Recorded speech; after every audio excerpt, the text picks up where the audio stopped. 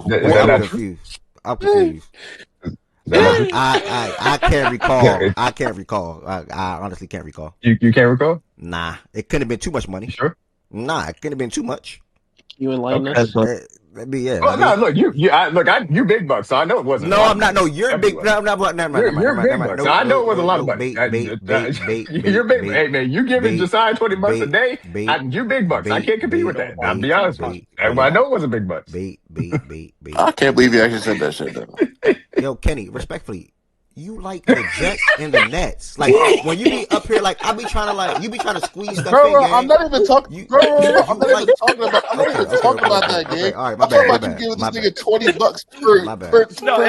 I legit do be thinking, like when he say shit, do he realize like he watched sports and he has not had a joyful experience in the last 5 years? Gang, Z Farm, you know how shameful you are. Like you watch sports and you don't you know how insane that shit is, gang. Like you lead Ravens fans and you're repping the Seahawks right now, gang. Like have you felt happiness watching the Jets slash Nets? Bro, like Kenny, let the big. I'd like to only point out that I do not encourage what Kenny be saying, as he's a fellow Nets fan. Ev, you can take some notes. That's all I'm gonna say. Okay. D-Man, Ev, real question: do you have the shirts on display now? The Humble Up shirts? Of course, always on display. Always on display. Yeah, I'm gonna order one for. I'm gonna order two, bro. Two for D-Mac, man. Better order some right now. Yes, please do. Actually, order four, and I'll put them next to the AFC times we knocked you out. Mizak. One text or DM me. Mizak, get 4 of them so I can put them next to the 4 times we knocked your bitch ass out of the playoffs. What about the regular season? I'm gonna order 5. I'm gonna order 5 instead. I'm gonna order 5 instead. I'm gonna order 5 instead. I'm gonna order 1 for y'all missing the playoffs this year. Order 4 of them bitches. I'll put them next to Josh Allen's You're so down bad now. You gotta argue with Bills fans. They're all 4 games. Order 4 of them. You that down bad? I've only got 1 on you, brother. You can order 1 for me for that too. I don't really care. Order 4 of them, please. Order 4 of them. Ravens fans so down bad. They gotta pick up other teams. Why are you talking? That's your first good year in God knows how long. Humble the fuck up, bro. Y'all ain't make the humble the fuck up. This your first good year. How long? I don't talk to him no more. I talk to him like you, look. I talk to contenders. For what? Nigga ain't even made the playoffs. Humble up, nigga. You ain't no contender no more, nigga. Humble up, nigga. Remember it was last year and Shaggy don't talk to me. Read the shirt. We put next to all them Josh Allen. I love that. I'm gonna order next to all of them.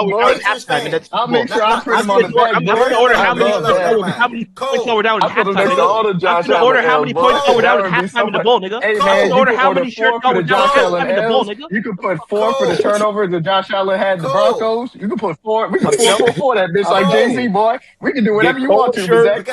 Get low Brady shirt. Get Barrett shirt. Please order 4 of them, bro. Stop mentioning my name. You need one yourself. Stop mentioning my name. Please order 4 of them, John. No more business with me, bro. I don't need order 4 of them, John. I don't need no more game. Hey, Please order 4 of them, John. Go. No, bro. February 8th. You scared to bet. You've been scared It's to a bet me all lot of season, so it's all smoke right. going on in here, Bro, man. Yo. A lot of Yo. smoke going on in here, man. Nigga flexing the 4 wins on me, nigga. Like he ain't like he made the playoffs this year. It's crazy. Humble up, nigga. Ed, Humble up, nigga. What you want, Ed? What you want? Oh shit! I got 2 words for you, brother. Humble up. I'm gonna leave me alone. That's it. Humble up. My team in a bowl, nigga. I ain't humbling shit, Ed. I'm not humbling shit, buddy. Hey, Cole, I'm not trying to be funny. T literally said that to me last week. You better chill, brother. I'm telling you, just chill, just vibe. Just go Ed, with the you flow. been telling me this a month, Get gang. shirt. You been saying this all month. Get all those pads. Let it Get go. a blue and red shirt. That's what you should do. That's my guy Blue Cole. Where he and at? Red shirt. All right, Oh bro. my days. All right. Yeah, y'all got Ravens fans turning into Seahawks fans. Y'all niggas need to humble up. I've never seen you talk about this. He's a Ravens fan in my book. He's a Ravens fan in my book. Hey, them niggas switch birds. Niggas doubling up, switch brother. birds. Where have you guys? We gotta say what you want. In my book, This shit wild, bro. Ravens fan. I'm being Ravens fans. We flocking to the Northwest. Hold on. Good. Flocking to the Northwest. Niggas leave with their players. I ain't never Deadass, seen where a have group y'all been of the last fans 2 leave seasons? with The an only assistant person that's coach, talked about the nigga. New I England ain't never Patriots seen in a this group of stage niggas leave the with last DC. 2 seasons is Shaggy. Isn't college basketball next, Eve? Niggas left with Mike. He said these niggas left for Oh, the okay, let's get to that. Tom Brady was talking to the Golden State Warriors around this time last season. Cole, bro, hope you good, bro. Hey, Lo, you know how some niggas leave because they favorite player It's really leave? 2 teamers for real. Cafeteria. Wait, nigga, you talking about somebody nasty? Like, see, this what I be mean. Nigga, I met you as a Hornets fan. You a Nuggets fan now. You need to relax. You need to relax, nigga. I'm calling shit out. So we going there. We going there. Yeah, that's why I'm going. I'm calling shit out. Wait, So hold on. You were a Hornets fan ABA and shit. went to I'm be a crying. Nuggets fan. Like, let's chill. Oh my And you want to talk about Z-Farm? Wait, hold on. chill, He's a gang. 2-teamer too? Yeah. Yeah, I just don't. chill. No, Just I'm not chill. a 2-teamer. I've never been a 2-teamer. Never been a 2-teamer. I ain't gonna lie, bro. Hey, In what world? Pancake, okay. This community is fucked up. How do y'all support? How do y'all respect people that switch their team more than niggas that are 2-teamers? That makes no sense. Y'all respect niggas that switch their team more than niggas that are 2-teamers. You talk about Luka more than you talk I about don't even the talk Heat. about Luka. You just lied. Are you not even? I don't talk about the Luka or Laker. You just lied. Talk about Luka more than you talk about the Heat. I don't talk about Luka or Laker.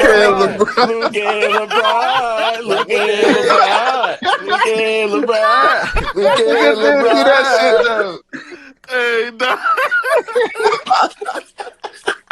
Nah, this community really is sick. I'm gonna keep it a bean, bro. These niggas in here is for sure sick. Everything in here, okay? We'll do Niggas in anything here to is see for that sure weak ass sick, clock, bro. nigga.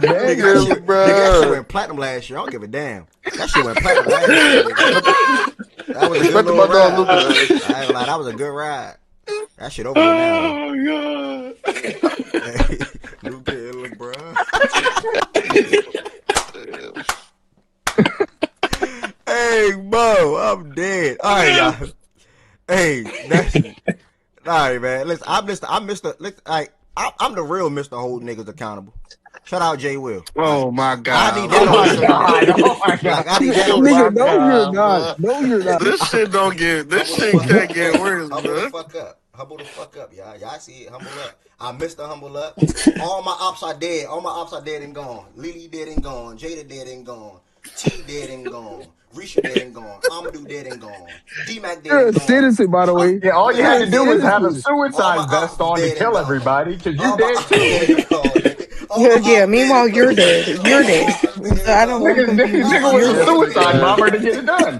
I ain't gonna He had lie. to kill himself. Hey, you know the sad part about all of This this? is just pathetic and sad. You done moved from team to team to team to Since team. Facts and Stats has been created, none of Ev's sports teams or favorite players have ever won shit since Facts and Stats' creation. Damn. Oh damn. Wait, is That's that sad. Bunch of damn losers. Bunch of losers. Wait, is that the former Eagle now Rams fan? Stop what you doing. Relax. Like, can't none of y'all play with me. Can't none of y'all play with me. I got something for every single one of y'all. I got something for every single one of y'all. Just chill, okay? So it's better to form narratives than truth. You can't prove me ever as an Eagle fan. None of your teams have won since you created Facts and Stats or your favorite players. I saw the Ravens win, and I saw the Heat win, and I saw Kentucky win. That's not true. Georgia won. You just lied. Man, you told me you became a Georgia. You told me you became a Georgia fan in like 2019, 2020, brother. Like, 18. okay, all right, 18. That was My Obama's fault, first term. gang. Damn. My fault, yeah. I admit to that. I never lied about that. Oh, Liberty too. You just lied. Liberty. What the hell? I'm fresh off a championship damn near, nigga. Hey. All right. I'm not one of them niggas that saw C, and I love her, my favorite player. But she got drafted. Niggas say, oh, yeah, I'm a Fever fan. Nigga, you not a Fever fan. Y'all are CC fans. But we don't gotta get into that. Because they my brother. They my brother. Yeah, they my brother. You sit up and watch niggas watch every single Fever game without CC, and now niggas not Fever fans, brother. That makes no sense, bro. That makes no sense at all, Shout out to Low, shout out to Shaggy, shout out to Good, shout out to Tez. My brothers, they rock with CC like I rock with CC. Well, Good is not there. No. Good is not there. On me, Good is not there. I'm not giving Good that pass. You just pissed yourself off. On me, he not there. On me, he not there. Go check the tweets. Go check the tweets. Go check the tweets. Since you love doing that, go check the tweets. On me, he not there. Go check him. He not there. Go check him. On me, he not there. Go check him. Yeah, go check him, nigga. I met this nigga saying he can overreact to J-Dub. Okay. Fuck out of here. Yeah, anyway. Wait, I said I was a Liberty fan? Yes. I said I was more of a Liberty fan than you. Yes. I've been to Liberty games, brother. On my soul, he says he's a Liberty fan. On my soul. I've been to Liberty games. On my soul. Good is not a Liberty fan, bro. Liberty for sure. On my soul. I've been to Liberty games, brother. And that's what I don't understand about this community. I don't understand this about this community. How do y'all get on niggas for being two teamers more than y'all get on niggas for switching their whole entire team? Not half of his team, but the whole half team. Those guys are Brown fans. They go from the Lakers to the Cavs. But hold on, bro. You keep trying to intertwine sports, bro. You know it's not the same, bro. Nigga, it is the same. A bro. follower or a switcher. Man, switching is switching. You switch. You switch. I never heard. You bro. I ain't gonna lie. You can be a player fan, bro. You can be a player fan in the NBA, bro. You can't do that in no NFL. You can't do that in football, bro. You dad can't do that in football, bro. You cannot be no fucking NFL player fan. I ain't gonna lie. Niggas or ladies. Niggas or ladies that switch their team would cheat on their partner, and they not loyal, and they not trustworthy, and they That's fact. Brother, you got multiple partners, but you don't commit to all of them, gang. You got Trae Young, you got Devin Booker, you got Luka, you got all these other niggas, you got Cade, but you never fully commit, gang. You never fully commit, brother. You never fully commit. Be real, but you got this one piece at home. Hold on. Is that the fake ass OKC Russ fan that stayed in OKC because SJ became who he is? Nigga, you are a Russ fan for real. Don't act like you are a Thunder fan for real, gang. You are a Russ fan. Because when Russ went to LA, you're a clown. You're a clown. When Russ went to Denver, you were calling Jokic the best in the world. Stop what you doing, nigga. Stop what you doing. I got something for every single one of y'all niggas. Talking about you're a clown. When Russ went to Denver, you was with Denver calling Jokic the best in the world. When Russ went to LA, I've been with OKC for damn near almost 20 years now, brother. Stop what you doing, nigga. Stop what you doing. And you own the doing, nigga. Stop what you doing. Hold on. You've been in OKC for that long. Never went to a home game. Why is that? Why are you worried about which home games I go to? I've been to multiple games, though. There we go. I've been to multiple games, though. There we go, y'all. Why'd you bring that up? There we go. Why'd you bring that up? And this is the same dude. Why'd you bring that up? And it's the same dude. Why'd you bring that up? It's the same dude. I've been to over 10 OKC games in my life. Easily. 10 to 15. Easily. In my life. And he liked to bring up when we met. Oh, that was T actually, but him too. This is the same dude that told us when we met in 2022, Giannis going to run the East. He talk about Giannis anymore? Do he talk about Giannis anymore? We met in 2020. We met in 2021, brother. Quick, anybody? Do he talk about Giannis anymore?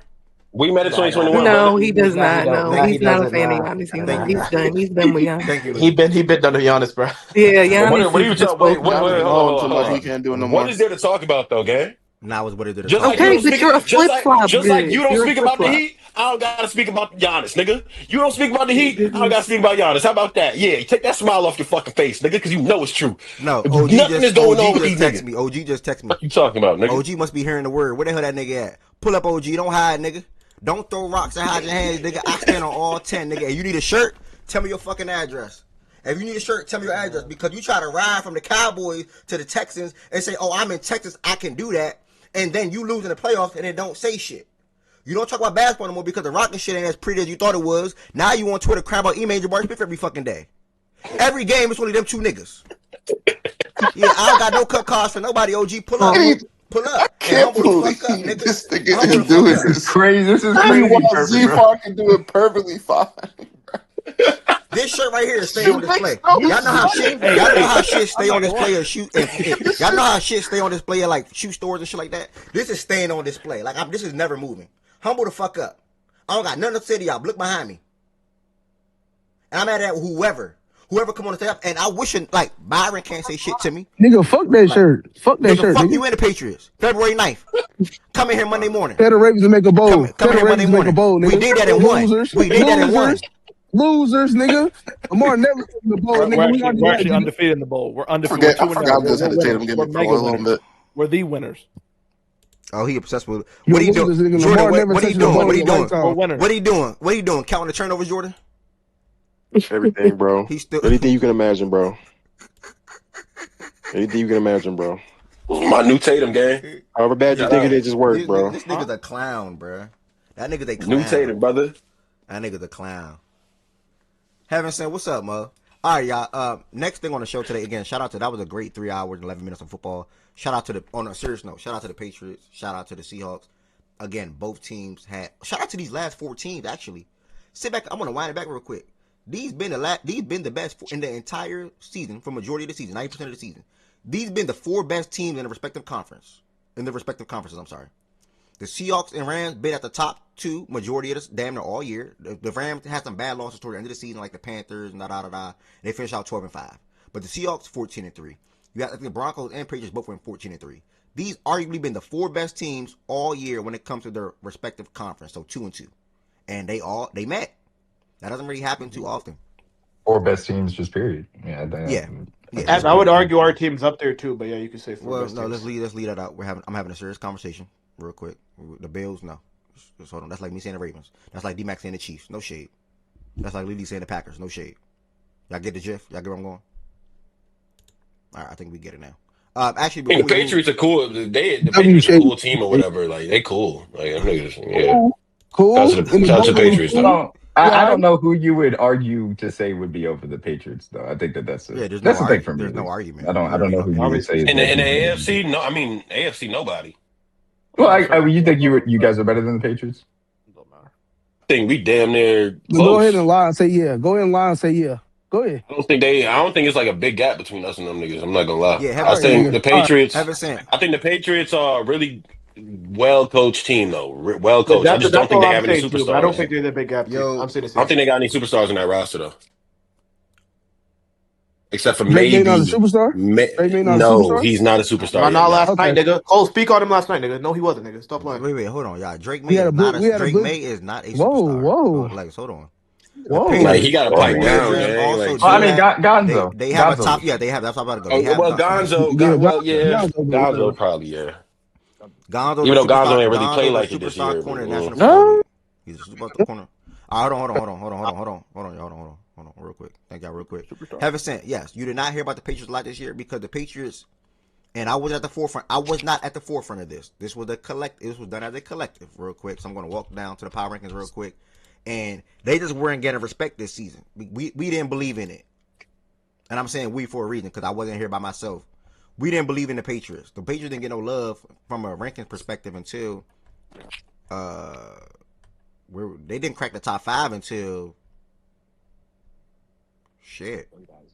week 11. Half their fans were still in the hole. They didn't even know they had a team still. Yeah, they didn't crack the top. Yeah, it took them to week 11 to crack the top 4, and after that, they've been in the rest of the way. So that's still sort of kind of fair. They thought Jordan Allen was around for still. They did prove us wrong, though. Nobody had them going anywhere. Yeah, they proved us wrong for sure.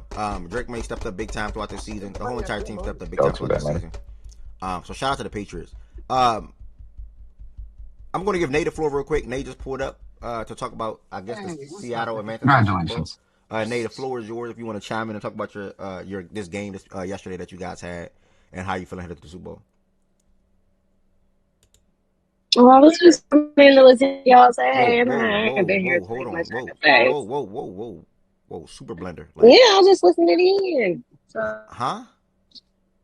Wait, you in a crazy blender? Like I'm talking like a big blender. Niggas was shitting on Sam Darnold. I knew he was gonna get here eventually. So, but hey, y'all, love y'all. Okay. Oh, it is. We heard. Can you hear me? Yeah, we heard the shitting on Sam Darnold. I knew we would get here eventually. Hey, y'all, love y'all. We didn't hear nothing else. say, hey, y'all, love y'all. Just step okay. As always. I don't got much to say because I ain't been here throughout the season rocking out. So I was just here listening. Yeah, that's fair. So, That's fair. yeah. I'm glad you approached it like that, to be honest. That's fair. So thank you so much and appreciate you popping in today. Yes, yeah, custom. Hey, BM. Okay, cool. Next thing on the show today, y'all. Again, thank y'all so much for rocking and listening to the show so far, especially the ones that's on Twitch and the ones that's on YouTube as well. I'm not trying to kick y'all off the stage or nothing like that, y'all. It just helps the algorithm out a little bit when it comes to people noticing or finding out facts and stats a little bit more. On top of what I'm doing, obviously, on the TikTok side of things when it comes to promoting promotional things, I would say. So with that being said, my brother Tez, I'm personally, this is my personal invitation to you, brother. If you don't want to watch the game solo or wherever you're going to be at, gang, pull up to my TikTok live. I'll be share screening both of these games that we have today. They want me to tap into basketball more when it comes to sharing. I'm not abandoning my facts and stats, folks. I want to give a lot of flowers to Chan, Kobe Dean, Rain, and even D-Mac yesterday. Shout out to y'all for stepping up. I can share screen a game and be live on TikTok and share screen a game, but the thing about it is, on TikTok, when I'm live on TikTok, I gotta flash the tabs when it's commercial breaks and things like that. So it will defeat the point for me to be doing that inside of Discord and muting the screen and things like that. That'll be just extra. So if I can just have somebody share it, I'll share it. But if not, I'll just do both at the same time. And it's all gonna pay off in the long run. Like Heavenson said, I'm definitely leaving y'all. I'm definitely stepping out. It's all gonna pay off in the long run. Trust. Miss Nevaeh. With that being said, guys, yes sir, Chan, I appreciate you. We definitely watching college hoops tonight, y'all. That's exactly where I was going. We had an iconic, legendary, amazing, great, whatever word you, phenomenal, whatever you want to say. Oh, Tez, as I was about to say, Tez, I am personally inviting you, my brother, to pull up on me on TikTok today. Join the stage if you can, brother. We got a good doubleheader in college basketball. And like B just said, come watch it on there. His chat is fun. I love my TikTok community.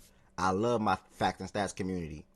I love what God has allowed me to do when it comes to building two different platforms and seeing two different groups or bunches of people support me in two different things, basically. Sort of, kind of. But I'm trying to tie the TikTok thing in one. Like, I don't want it to be known for going live on TikTok and gaming. Granted, I love beating people on 2K, but I want to go there and talk sports like we did on Thursday. I want to go there and go live and we'll do whatever. So I'm trying to combine it all in one. It's going to work itself out sooner rather than later. But we're going to talk about college week, this weekend of college basketball. Shane asked me a question on TikTok the other day. Darius Acuff or Kingston Flemings? And boy,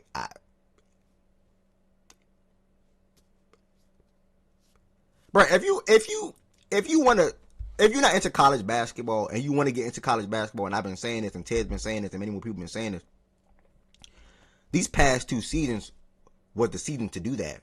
Like, if you want to pick a new favorite player, these past two draft classes were the draft classes to do that. Like, literally, if you want to find you your next guard that you want to rock with, it's like eeny, meeny, miny, mo. If you want to find your next superstar player to rock with, you got 2 to 3 options. However y'all feel about Boozer, cool. You got 2 to 3 options to choose from in that ballpark. And if you want to find your next best role player or low however you feel about Boozer and Coop. No, I didn't say in Coop. I said however people feel about Boozer, because I don't think he's going to reach the level that I think AJ and Darren would reach. Bro, that's why I said, that's why I don't want we passed that combo, bro. Can we put the bet in right now, bro? Like, can we just put the bet in, bro? Of the year when we have who's going to get drafted first, and I think AJ going to get drafted before Cooper. Okay, but can we put in the rookie of the year bet or no? Boozer. Rookie of the year. Can we put in the rookie of the year bet or no? Bro, we got to see where they get drafted. Who do you think Boozer is going to come into the league and just terrorize or something? I'm not saying AJ is either. Let's leave it alone. All right, let's leave it alone, gang. Let's leave it alone, gang, because I could guarantee it. I just know, nigga. I just know. And listen to this on air, y'all. Goods. We have a bet that $50. I'm going to take them out. That AJ gets drafted before Cameron Boozer. Do you want to up it to 100? Why would I do that when the odds are already in favor? I already told you. I might just give you the $50, nigga. Like, that's nothing. It is what it is. You need my cash? Oh, you need my cash? I know there's a whole bunch of dumb niggas out there like April Jr. in the draft world, gang. They're gonna pick AJ over him because he has the aesthetics, whatever you want to say. Like he has the long limbs, the nigga dribbles between his niggas are gonna pick that. Cam does it way more efficient. He's a better rebounder. He's a better defender. He just does everything better than this nigga, but he doesn't do it in a tween hezzy type of way. So obviously niggas are gonna pick the tween headsy type of way. Congratulations, brother. You won $50. Okay, well, I'm glad that you're finally like bowing down to that. And I'm again, not bowing down. I'm just saying what it's gonna be. Like I see the odds already, brother. Like it is what it is. and I respect the hell out of Boozer. Boozer's a dog to me. I like that Boozer can stretch the floor. I think he even had 32. I think I want to say on Saturday. I think it was 32, whatever it was. And y'all are back in action tonight, and I'll be locked and loaded. Trust. I'm Michael Brown. watching another 30 piece tonight, by the way. Watch against actual competition. AJ DeBansa has not done that yet. By the way, BYU had to pull away in that game for him. That was they wasn't like blowing him out early. Like he did that. Him doing that helped them pull away in that game against fuck, I forgot the team that fast. Who they just play on Saturday, y'all? Brain fart. Utah, thank you. It was the Holy War. Yeah. It was the Holy War. Yeah, thank you. His performance allowed them to pull away. But anyway, we're gonna go ahead and chime into some college basketball. If you're watching on YouTube, y'all, do not forget to hit the thumbs up button. That helps the algorithm out for anybody that's surfing on YouTube to come across Fact and Stats. And if you want to extend your support for the platform, there's a couple of things you guys can do as well. You can hit that subscribe button, and or you can become a member of the Fact and Stats community on the YouTube side. And last but certainly not least, you can send super chats and or super things at any time. The amount does not matter to me. I'll be definitely grateful and appreciative regardless. I see y'all in the chat on Discord saying Flemings. Yeah, you know, that's the guy that's favored right now. I think Flemings worked his way into the top 10 and been there for a while now. A-Cup is on his way up and solidifying and stamping his spot within the lottery. And we'll see where ends up falling at the end of the day. But on Saturday, Only reason why. Oh, go ahead. No, the only reason why A-Cuff not as high is because of the side. The reason why. And then Fleming's got the two-way ability as well. Like he probably the best POA guard right now. Mm-hmm. So him also having that and him also being 6'5", that's going to be a big thing for a lot of analysts and shit. Yeah, we can start. A-Cuff a fucking dog though. A-Cuff a crazy nigga though. He nice as hell. A-Cuff is a little shorter and a little bit less length, right? Yeah, like he's short. A-Cuff is like 6'2". I don't know if I have the measurements or whatever, but I'm just observing it when I see him. I'm looking at 164, 163. They're both 190 official weights. On the court, A-Cuff looks more stocky. Like his build. Yeah, he's stocky. Yeah, his build is like that. But when Chan asked me, I mean, and we'll just start there because that's an easy pivot to college basketball. So we're gonna talk about A-Cuff and Flemings real quick, because those are the next two guards in my opinion. That'll be drafted after. Can you hear me, brother? Yeah, that'll be. I didn't mean to cut you. I do want to make sure you heard me. No, you good, bro. That'll be drafted after Darren Peterson, unless Michael Brown, who did return this weekend as well. Shout out to Michael. I think he returned with a 20 ball. I'm gonna fact check that in a second. Michael, nice as shit too. He nice as hell too, boy. Yeah, so I mean, and then you even got a back end name like Phylon who had 26 against Tennessee, played Tennessee. Or Christian. You know what I'm saying? Even Christian. You know what I'm saying? Anderson out of Texas Tech. So talk about bro in Illinois. What's his name? I'm just not gonna hit with you. What's it? Keaton Wagler. Wagler, yeah, Wagler been nice. Yeah, Wagler. Nigga, boy, they got guards for days. I mean, shit. His running mate, Pager though, like he got a running mate. Pager too. Chill. It's going to be a day. But when it came to those two guards, I'll start there real quick. A-Cup and Flemings. I personally think A-Cup is the better playmaker, and obviously you're seeing a lot of that on display with numerous games of having 10 assists, 0 turnovers, and things like that. I think the difference with Flemings is, and they both go getters, first and foremost. I think they both go getters. A-Cup set up the game on Saturday that, you know, he has to be more of a leader on the defensive side of the ball. And that'll be big for him. While, like Goods just said, Goods pointed to the POA with Flemings. And Tanner is nice, JT. Tanner's a sophomore, I want to say, though. Out Vandy. But, yeah, he's nice, too. I think A-Cup is the better playmaker. But Flemings, man, it's a tough call. But Flemings, mid-range area, 3-ball, get into the basket. Just having the will and the determination to either take over a game, flip momentum. And I think, again, both can do the same thing. But I see why anyone would say Flemings. I'll just put it like that. And I want to see what A-Cuff can be for the rest of the season. For Arkansas, he's been the best guard, probably even the best player in the SEC point blank period. And I want to see how far he can take the Arkansas teams. I think that could probably open some conversation a little bit more in comparison to what Flemings can do with that Houston mob. So Houston, by the way, that Houston Texas Tech game was crazy. So we'll get into that. Anybody else want to speak on these two guards? What about Boogie Flan? I'm not No. I'm not there with him like I was last year. Coming into last year, let me say that. He stinks, bro. Will. Yeah. So, Bro, all these guards and we got Boozer. Like, what the fuck, bro? Like, Caden Boozer, my nigga. What you mean, bro? I wanted to say something. I don't know if because I'm not gonna lie, it's a lot. It's really a lot we could talk about as far as today. But it's I don't think it's fair, bro, and I don't want to do the recency bias thing just because he hasn't been there.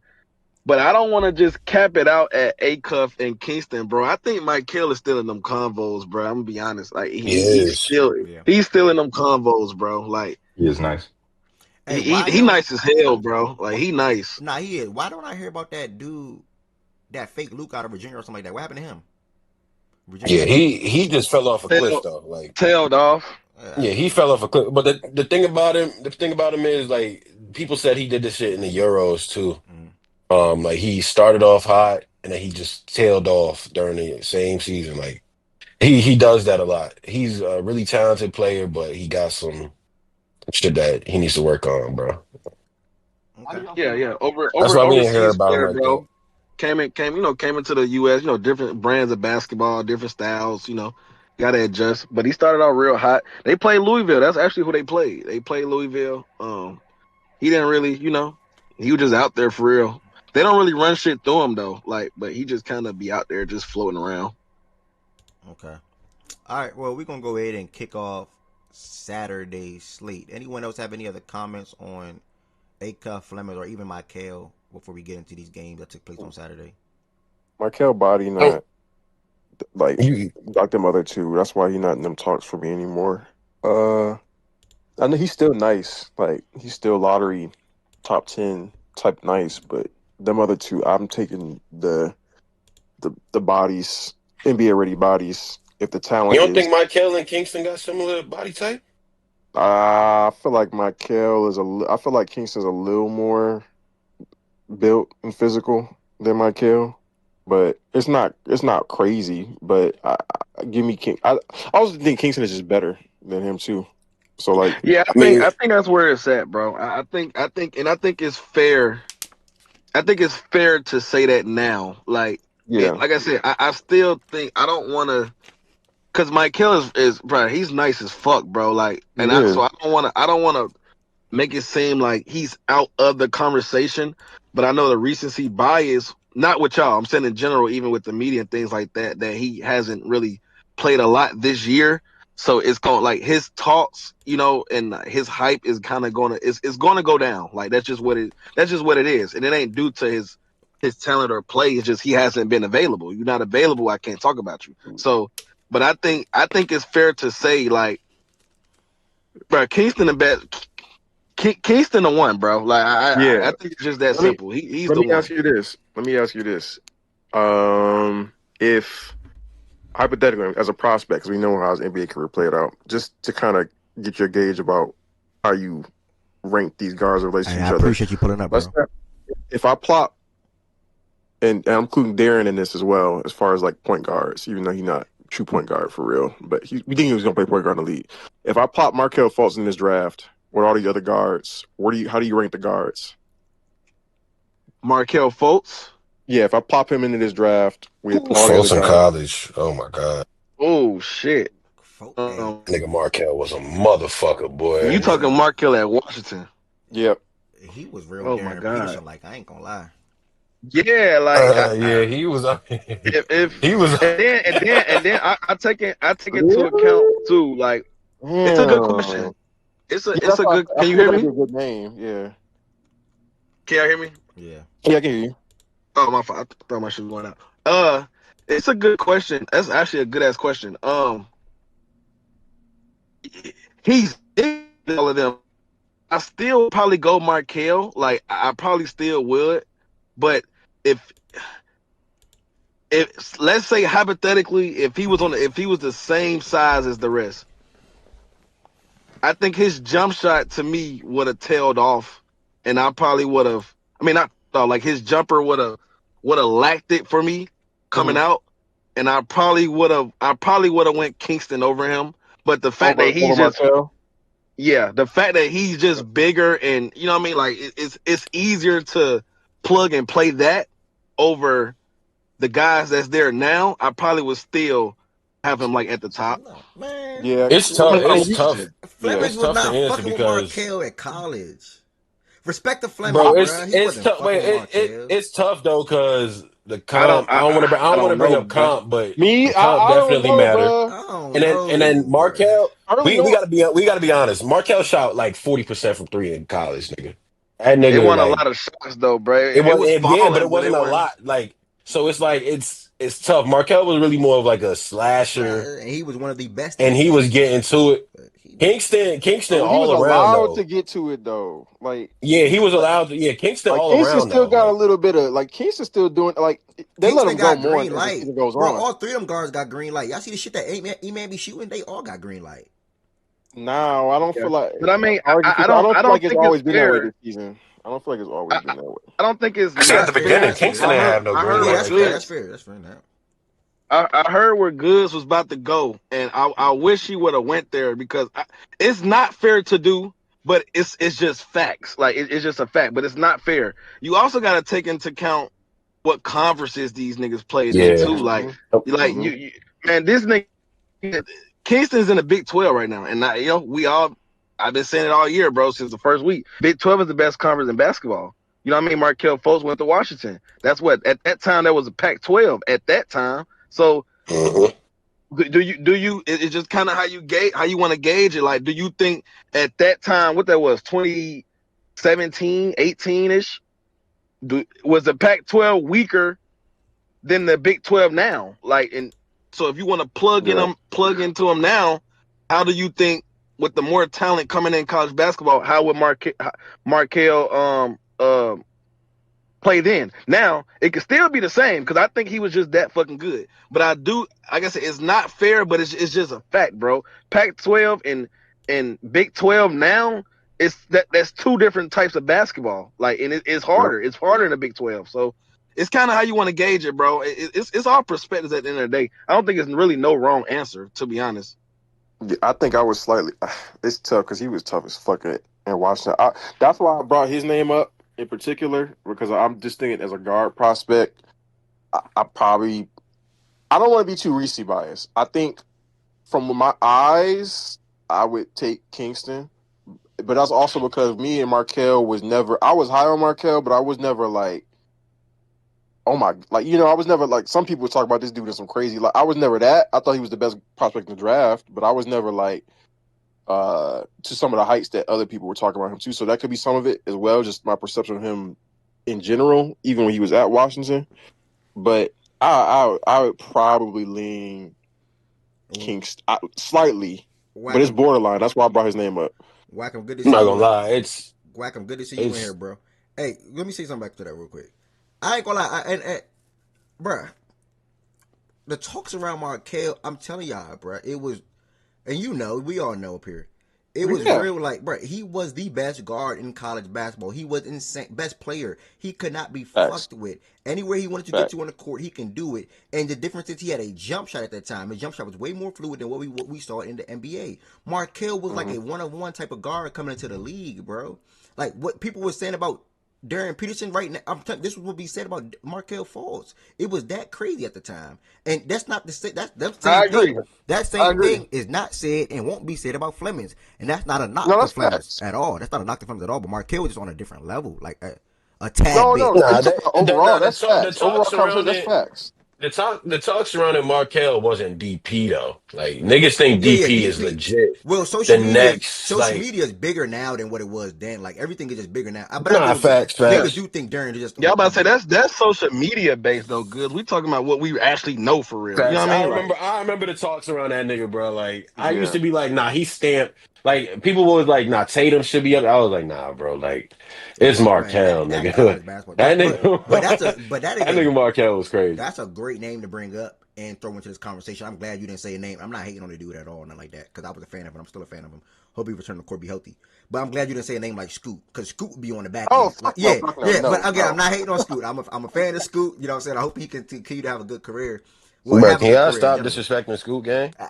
Can we get an update on Scoop, please? I Like like Scoop, bro. I like Scoop. No, sir. Nothing to give you right now, brother. No, I'm talking about the injury report. Like we ain't got an update from this nigga in like months, bro. Like, bro, it might be cooked, gang.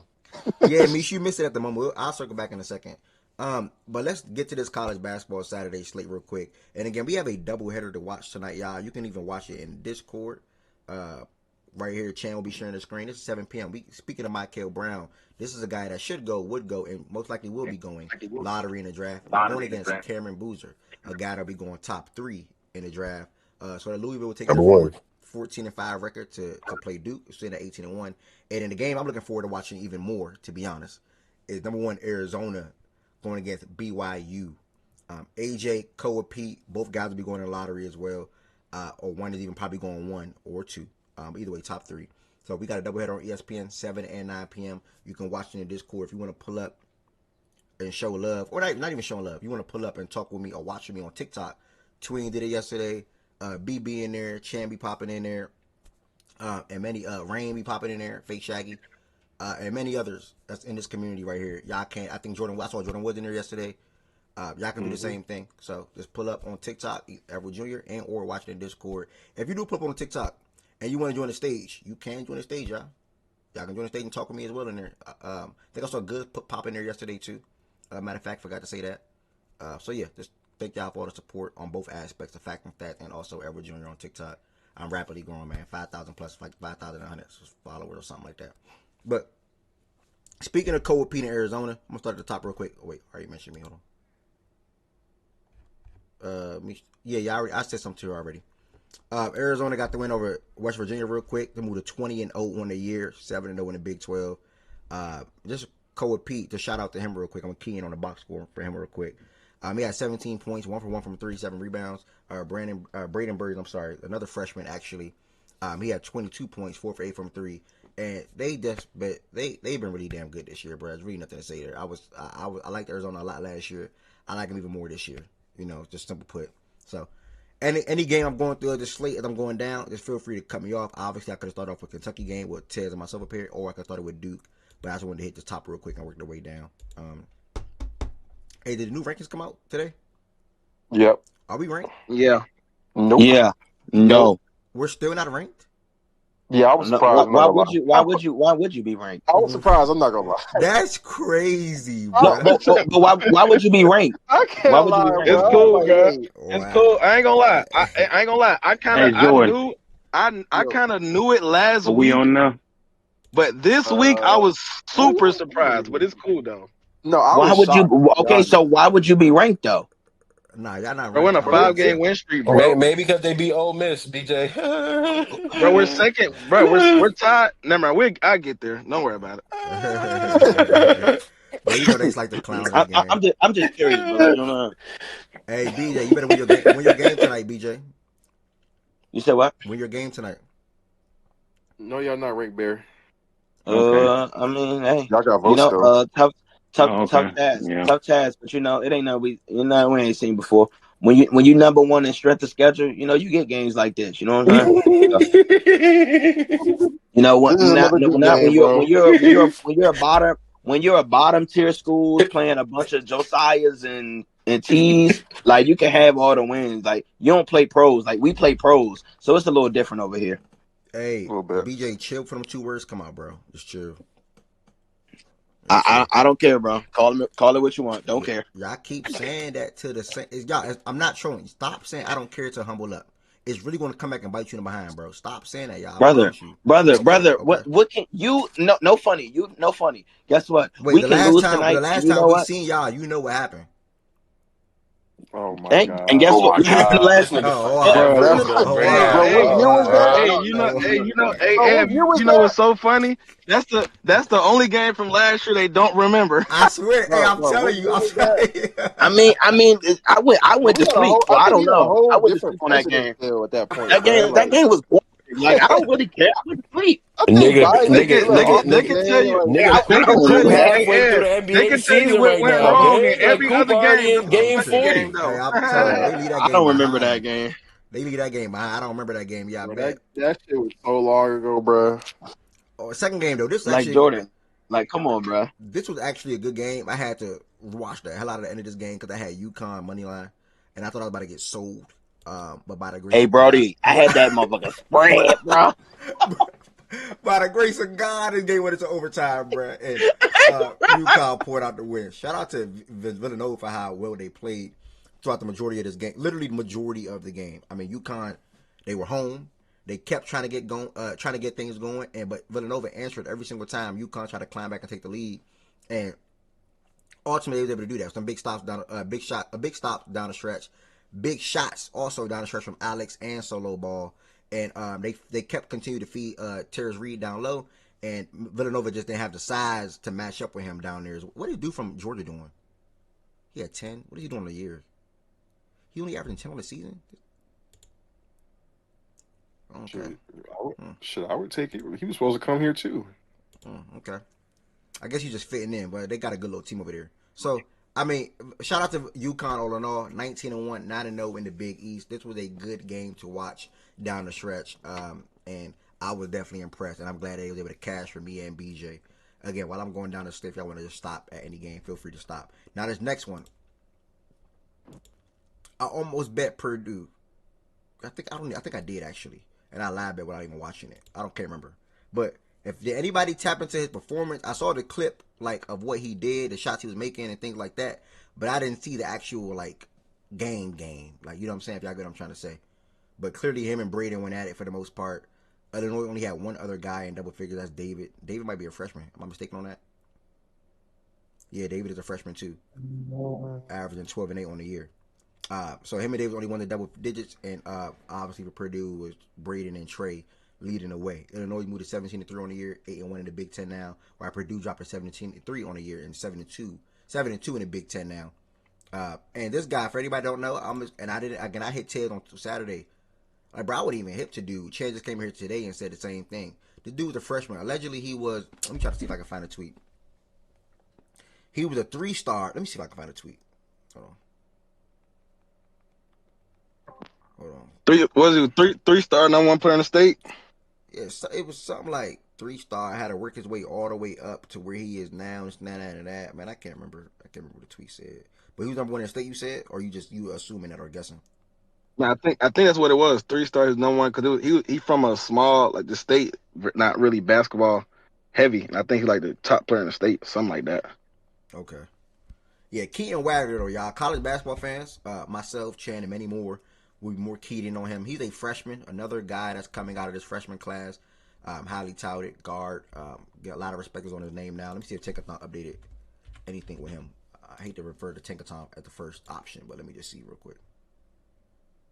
But they saying that just threw him in the lottery. Yeah, they got him top 10 now. They got him number 9. You know, God damn, bro. They got Flyline at 8 now. My goodness. They got bro, what? At 13. Damn. I ain't gonna lie though, gang. It's because of Wagler's size too. It's because of his size too. Yeah, and bro, you go into that environment, bro, and do that. Go 46, bro. Like that's big. That's big time, bro. I ain't gonna sit here and lie to you. That's big. He did it in a variety of ways. Bro. He did it in a variety of ways too. Like if you really look at those highlights, bro, it was pull ups, blowing by niggas, pick and roll. Like spot up, like it was everything. He did everything, bro. Like it was ridiculous, bro. He nice. Hey, BJ. He nice as hell. I don't know if it's going to happen, BJ, but JQ to the Spurs, my goodness. I mean that is a pick, brother. Who they got us picking? They got y'all picking Koa Pete right now. That's we will pick JQ. We'll definitely pick JQ before we pick Koa though. Like that's a fact. What about Thomas? Y'all saying fuck Thomas? Clippers making the playoffs, bro. It's not gonna matter. You said what? Y'all saying F Thomas? Oh yeah, Clippers are going. Yeah. No, Sorber is center though. Like JQ gonna be 4 or 5, depending on what we do. But we need the extra rebounding and versatility from JQ. That's why we gonna have him out there. JQ a 5 gang. Keep dreaming, bro. You're not going there. All right, brother. Just wait on it, gang. He a pressy guy, falling, brother. I'm gonna bring this up every guy, time. brother. I'm gonna bring this up every time until I don't know you ever again in life. You hate my school but love my players. Like that shit is weird to me, bro. I love JQ before he even went to You Kentucky, love nigga. all our I players. Like, love why don't you JQ just before he even went like? to Kentucky, nigga. Seriously though, you like all Kentucky players. Why don't you just be a Kentucky fan? Yeah, bro, Oh you're a shit! clown, bro. This should say You're a clown. That should say Isaiah to Tunde the Yesufu to OKC. No, Isaiah to sir. the Thunder too. Okay. No, sir. This We're not a good drafting little Tunde. draft We gonna class. draft Acuff before him. This is a good little draft right Facts. here, bro. I ain't gonna lie. We drafting Acuff before him. I know that. Bro, I'm not a fan of this. I'm not a fan of this dude though. No hate, Joshua Jefferson. I'm not a fan of this dude at all. I ain't gonna lie. Bro, I don't want nobody from their team. Does that say Lakers picking Christian Nack? Oh, it's a good pick. That's a solid pick. That's actually a good pick, bro. Bro, look how deep this drafted. You know who get Ade Mara, bro? If the Celtics get Ade Mara, nigga, that's a problem, bro. Like somebody got to draft that nigga before he falls to the Celtics. Yeah, it would be a good pick. Somebody, he's 7'3". I think he's the best shot blocker in college right now. Like, really good rebounder, really good passer. Like he been the best shot blocker in two years in a row. Like it's ridiculous, bro. Like no, like, and he got touch too. Like he not just no weak ass center. Like he got touch. He make them little floaters. Good post player, solid post player. Like, bro, nah. Whoever get that nigga is gonna get in the steal. Wait, hold on. Y'all got 3 first-round picks regardless, or one of the protection on one of these? On what? For y'all, like, is it Clipper? Any protection on the Clippers Sixers pick, or y'all just got There's a protection. There's a protection on the Jazz pick, but there's a protection on the Sixers and the Jazz. But the Sixers pick is gonna convey because it's top 3 protected. They're not gonna get a top 3 pick. Okay. So that's automatic 2 picks, and then the Jazz pick is protected top 8. But I don't think the Jazz gonna be top 8. So we might get all 3. But if the Jazz get top 8, why are you saying Jazz? I'm confused. I see Rockets. What do you mean? I don't because you know how they have the team. I don't know if you can see my screen. They have the Sixers / OKC here. They got OKC / Rockets. So that means y'all got something with the Rockets as well. And then they got y'all / No, that's. Am I tripping? I don't know about that. Did we get the Rockets pick from the Jazz? I don't know. Or did we get the Jazz pick from the Rockets? I don't remember. I don't know. But it's one of those either picks. Either way, yeah. Something in that ballpark. But yeah, hell of a draft class. It's the Jazz, though. That is this is it right here, man. We got 3 in this draft. How y'all feel about this before I get back to the slate? Chan said Phylon top 8 is crazy. It is. I don't know if I'm doing Phylon top 8. But he's a crazy shooter, though. He's a really good player, though. But top 8, nah. Another Trey Johnson mold type of nigga. Which is a really good player, by the way. I think he's better than Trey. A mint top 6. He's been playing better lately. He's been playing good lately. Yeah, he had a nice game the other day, but maybe a team draft him off of upside. Yeah. That nigga not better than Kobe Pete. I'm not gonna lie. We'll see. No, he's not. I don't think he is. And it's crazy. It's crazy that his hype has died down because his team is so good. Like that's so lame to me, bro. Because he's still balling. Like, he's still fucking balling. But the team's so good and niggas don't watch the games because they expecting a fucking blowout. Now when they blow the team out, Corey Pete don't even get talked about no more. But he balling, bro. That's real stuff. I'm not gonna lie to you. Y'all got Mullins going top 10? Yeah, Braylon Mullins. Somebody from UConn? Yeah. I mean, they trying to say he's the best shooter in the draft. So, I mean, I guess that's what they're trying to push. Plug and play. I think Sturt's the best shooter in the draft. That nigga Sturt's and, bruh, that nigga crazy, bro. All right, we're going to see what happens. Yeah. Shout out to Illinois, though. Big one on the road, like Ted said, going in that environment and dropping 46 points and pretty much playing the whole entire game. He only sat for 1 minute and was 9 for 11 for 3, so he clearly just had it going on in this game. So I'll be keying to more Illinois basketball going forward, so I can see what's going on with him and things like that. Next, we had Duke take on Wake Forest, and Duke got the win 90-69. I will let the Duke brothers up here, and Swipe, I see you up here as well. I'll let the Duke brothers chime in on that game real quick. If y'all want to add anything. I mean, same shit, bro. Boozer. Pat was involved early, play well. This is belt to ass, bro. Like it's not a lot to say about this game. Caden continues to be ass. And that's really it. I actually want to leave a little bit of time because I don't know if they played Saturday. I wanted to shout out St. Louis as well. Basketball. You know. Yep, go Billikens. Yep. They had nice little tourney runs back in like the end of the 2010s. They're back to playing good this year. They're ranked 21. Another team And tournament at Barclays. Yep. Another team that's ranked where Kentucky's not ranked. Did they have like 5 or 6 dudes averaging double figures? Like their scoring is like super balanced. I've watched them play a few games because I went there for a year, so I still keep up with them. I watched them play a few games this year. They're super balanced. So that's a team, older team, balanced, play the right way. In March, you don't want to see. I think they're on a 6 or 7 seed line right now. Oh, you said St. Louis, right? Yep. I seen some nigga from their team had 29 the other day. Yeah. I don't think they have a dude that averages more than like 13 points, bro. Yeah, they don't got one single just dude. They just got a whole bunch of guys. They're just super duper balanced. You can pull them up if you want to, Ev. But with us, that was just Belt's ass. I'm really interested in tonight. On Saturday, you said? Is it still the A-10? They played on Saturday, you said? No, I don't know if they played Saturday. That's why I wanted to shout them out. I don't know if they actually played on Saturday. Friday is the A10. Atlantic. A10, I think. A10. If that conference still exists, it's the A10 for sure. If it still exists, you might have to go to like the. Oh, I'm sorry. My bad. I'm like, they played on Friday though. Yeah, they played on Friday.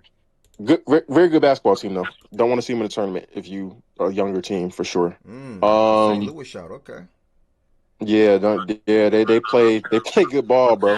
6 players in double digits. Yep, super duper balanced. Play the right way, share the ball. Like I like watching them play basketball.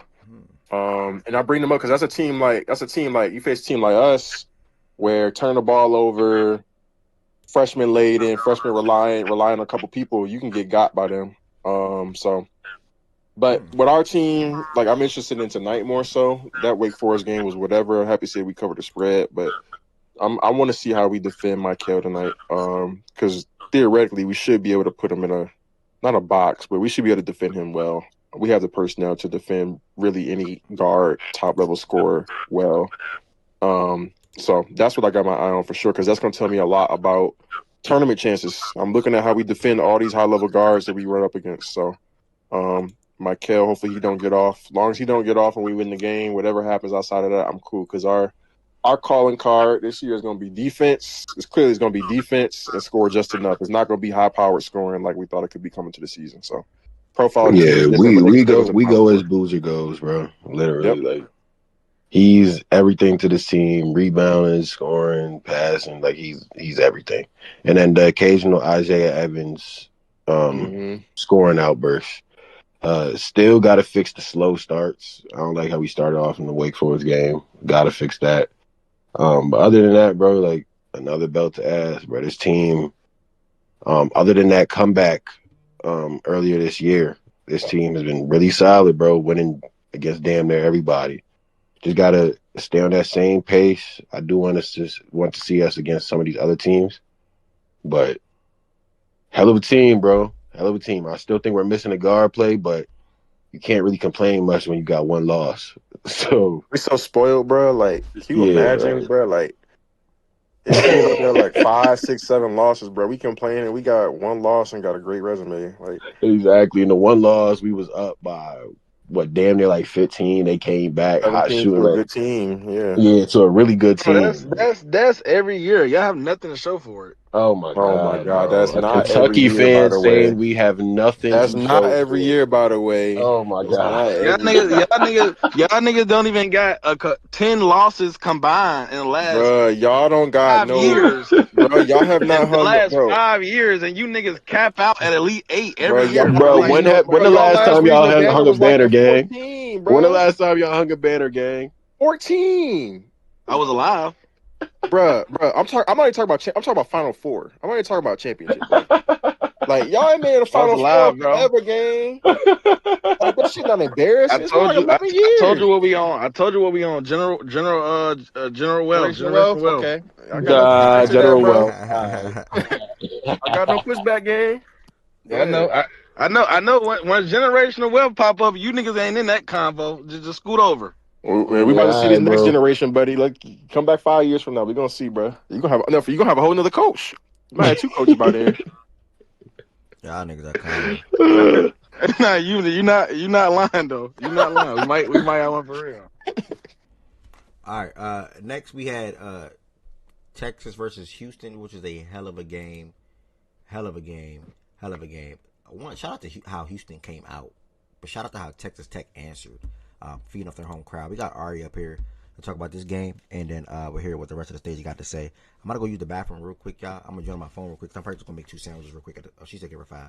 All right, well I just. All right, this is one of the best games of the year, bro. Where she Facts. go? I ain't gonna lie. You can kick it off, bro. I'm gonna go to the bathroom and then go to the kitchen real quick. Ted, you can kick it off if you could, or anybody. I'm about to go to the bathroom and make 2 sandwiches real quick. I thought you were talking to Ari. Yeah, What happened, Ari? She said give her 5 Okay, minutes. I mean, I'm good for like 2 seconds. I'm like in between things. Oh wait, never mind. Shit, my dog's. Okay. Go. Wait, somebody want to go? Go ahead. No, I said you go ahead. Oh, hell of a game, bro. I enjoyed this game 1,000%. This game I watched all year. 2 teams, that I've been high on from the jump, other than my team, and the game lived up to what it was supposed to live up to. You got some good prospects on both sides: Kingston Fleming, Christian Anderson, and JT Toppin, Chris and Nat. That's 4 guys right there probably be in this draft. And as far as individually, I want to speak on Kingston, bro. I know we was talking about him earlier. It's just, I'm not gonna lie, bro. I'm gonna see if y'all agree. Every game though that I watched Kingston play, it seems like he's always the best player on the floor. Like, and I don't think is that a force? Like, is that a? No, but I said after that, what game was that we watched where he went crazy late to seal the game? Can't remember what game that was we were watching. Late. What game was that? Was that that's when they was in Vegas, right? I think so. Where he had like he had 2 threes and he hit the midi. I can't remember what game that was. No, that was Arkansas, right? Yeah, that might have been Art. Oh yeah, that might have been Art. Yeah, whatever game that was, I went back and looked.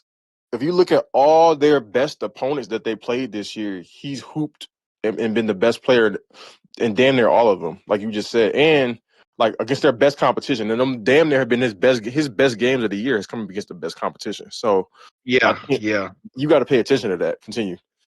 Yeah. So yeah, and I think that's that type of shit. Like, we talk about like just attacking the moment, bro. That type of shit got superstar written all over people like that, bro. When you can get into these games, and then it's on the road. You know what I mean? Like this ain't a home crowd where you know what I mean. You going into the game, you got a good feeling because the home crowd rocking with you. You know what I mean? You feel more comfortable because you got your own fans. You know the goals. You know everything that goes on with the game. With the game, bro.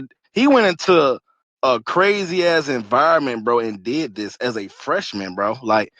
And like I said, like you said, that's why I asked, was it a force? Because if I feel like every big game, he's been not the best guard. I'm talking about the best player on the court, and that I genuinely feel like that. So, okay, so good. I don't think it was a force. JT Toppin too, bro. I know recently they buzz have been coming from Christian, and I think even the first game. They played Houston, I think was like 2 weeks ago when Houston beat them. They contained Christian a good bit, trapping him or whatever and just taking him out the game. And I do think, like, I'm high on Tech, but I do think I think where they do cap out at, like far as going far, is he's the only real ball handler on the team. And it seems like when you take him out the game, they struggle. You know what I mean? Like they got good players around them, but it's like they can't really get into a lot of shit unless he's the head of leading it, if that makes sense. So I think they're gonna have. I like them to make a run, and I think they can. I think they're one of the best teams in the country, me personally, because their resume speaks for itself, bro. And every game that they lost, I think I seen they lost by a combined like 5 or 6 points in all their losses. So you know what I mean? Like Tech gonna be a tough team to play, but I do think the one ball handler thing, I think that type of shit it cap out at a certain point, and if they overcome that, cool. But I want to speak on JT Toppin too, bro. Like every big game this year, yesterday, no, that was 2 days ago. 2 days ago, Duke, the first Houston game, they played somebody else really well. I think it was one they lost though. But besides that point, shit, he played really fucking well. Like he played well in every damn game, to be honest. Like and you know, he was coming into the year, he was the preseason player of the year by media and things like that. And I think that race is gonna be real tight this year, bro. Like past couple years, you know, it came down to one or two guys, and then toward the end, the second guy may fade out a little bit, and then whoever was at the one spot kind of just run away with it, kind of how like Cooper did last year and the year before. I want to say I think Zach Edey won the year before, if I'm not mistaken. I think Edey won. Yeah, so it's like I think this year gonna be the closest race to that. Gonna be the closest race to that in the past recent years. And I also like at the end when Ed come back, who from what everybody's been watching, who would be everybody's top 5 players right now for the player of the year race if everybody has been watching. But other than that though, it was a hell of a game to me, bro. Like I said, I enjoyed the hell out of the game. Both teams did what they were supposed to do, and 2 good coaching staffs, 2 good teams with really good players with really good NBA. That's gonna be really good NBA talent on it. And like I said, the game did what it did, bro. I enjoyed the hell out of it, and it was probably one of the best games I watched all year. That's all I got. Good breakdown, for sure. Are you there? Because if not, then I am. yeah. Oh yeah, Waiting. you go ahead then. Another close Yeah, one. you know, a close one. Um, yeah, I'm sure I didn't hear what any of y'all said before this. So I'm sure y'all talked about Kingston, how great he is. 40-point game, first freshman under Sampson ever. At least at UH. I don't know if they did it at Oklahoma or Indiana. But ever to score 40 points in a game for Sampson, nigga's a fucking dog. I still remember when people were like, oh no, no shades, Isaiah Harwell. Love him. He's going to be great next year.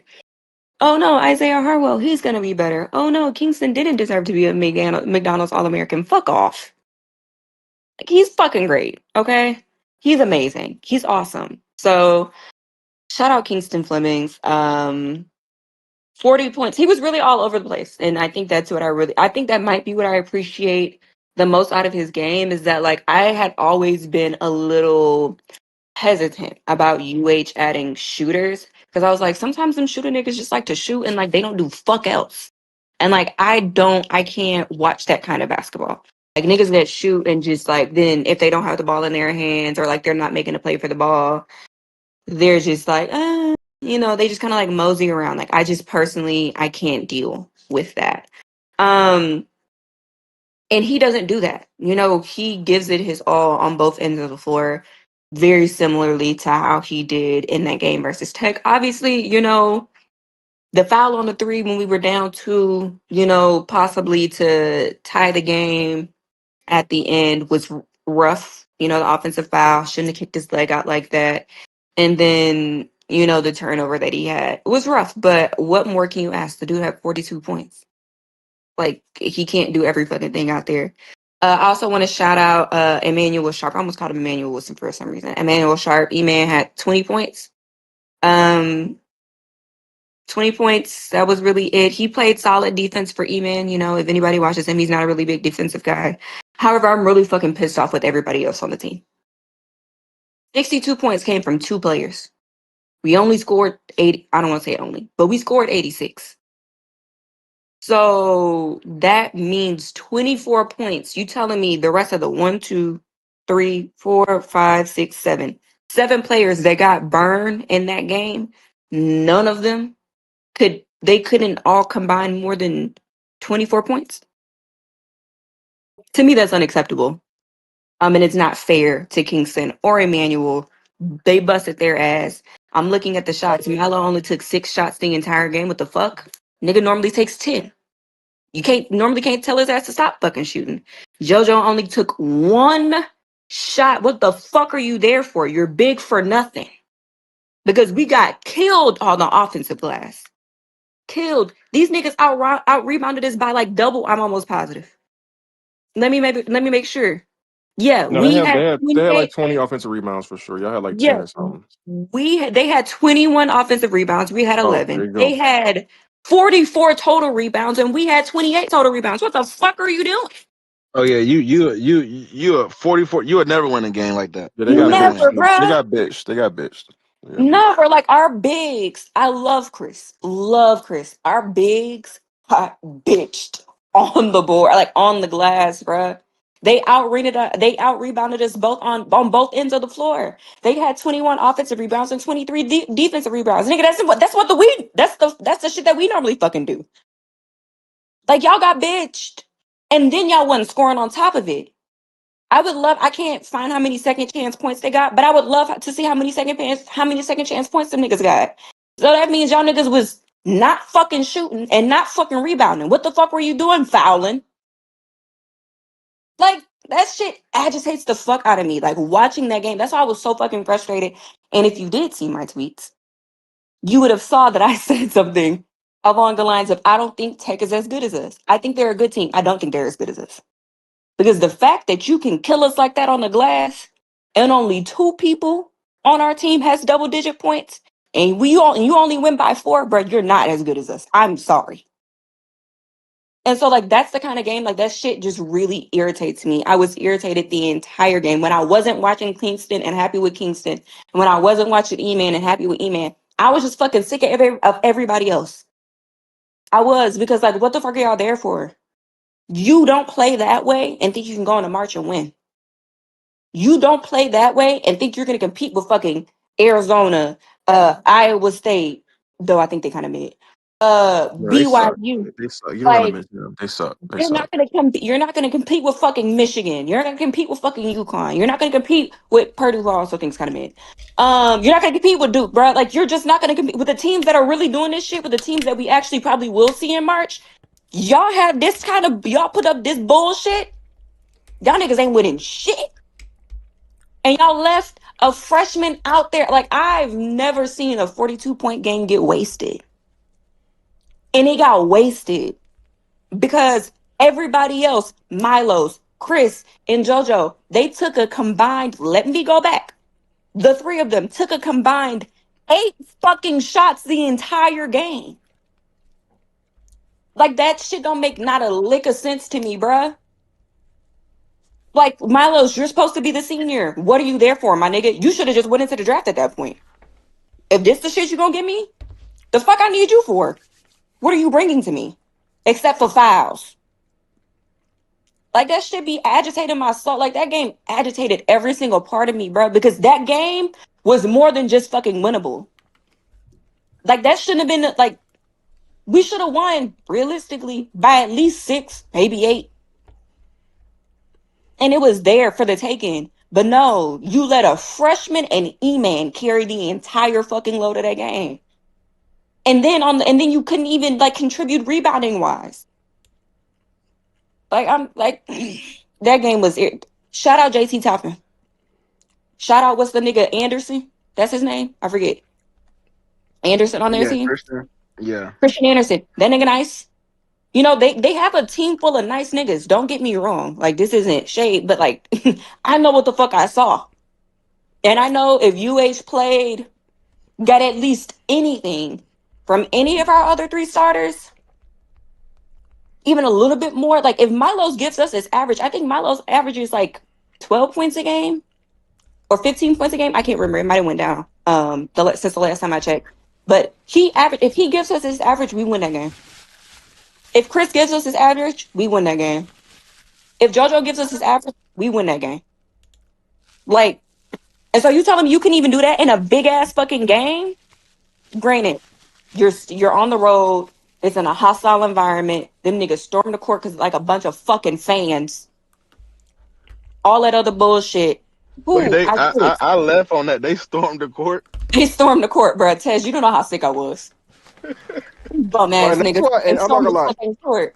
That's why some of these schools could just never be blue bloods, bro. Can you? I can't imagine my niggas doing some shit like that, bro. Like, bro, man, come on, bro. Me sick. I was so sick, bro. I was so fucking sick. That shit shouldn't have fucking happened. It shouldn't have happened, bro. Well, I'm gonna tell you. Let me squeeze in here. When I was watching though, remember the first time y'all played them? I said Samson did this bullshit at the first game, and he did the same thing kind of in this game too. And I'm see if y'all peeped it. Like I said, in my breakdown, Christian is the only ball handler, right?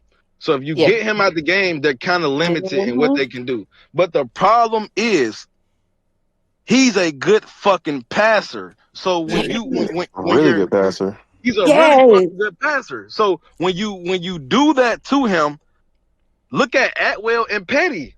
Them niggas were shooting open fucking threes, bro, and that's because I was the rotations were fucked up. They were trying to get the ball out of Christian hands, but you can't. And I know OG said this in the last breakdown. Against certain guards, and especially in the college level, you know, pros is kind of different. You kind of more advanced to what's going on. You know what I mean? College is kind of different. So I understand why coaches and teams and shit do it for the scheme standpoint.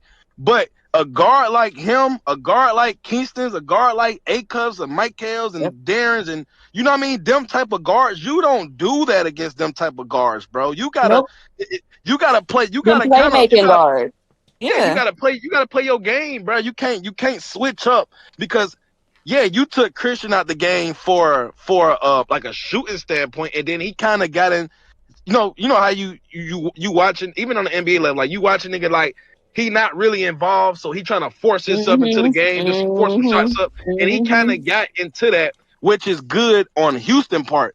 But the thing, bro, you can't trap him because they did it the first game, and remember I told you in OG, I didn't like when he did that, and he came back in this game and did the same fucking thing. He's a good passer, bro.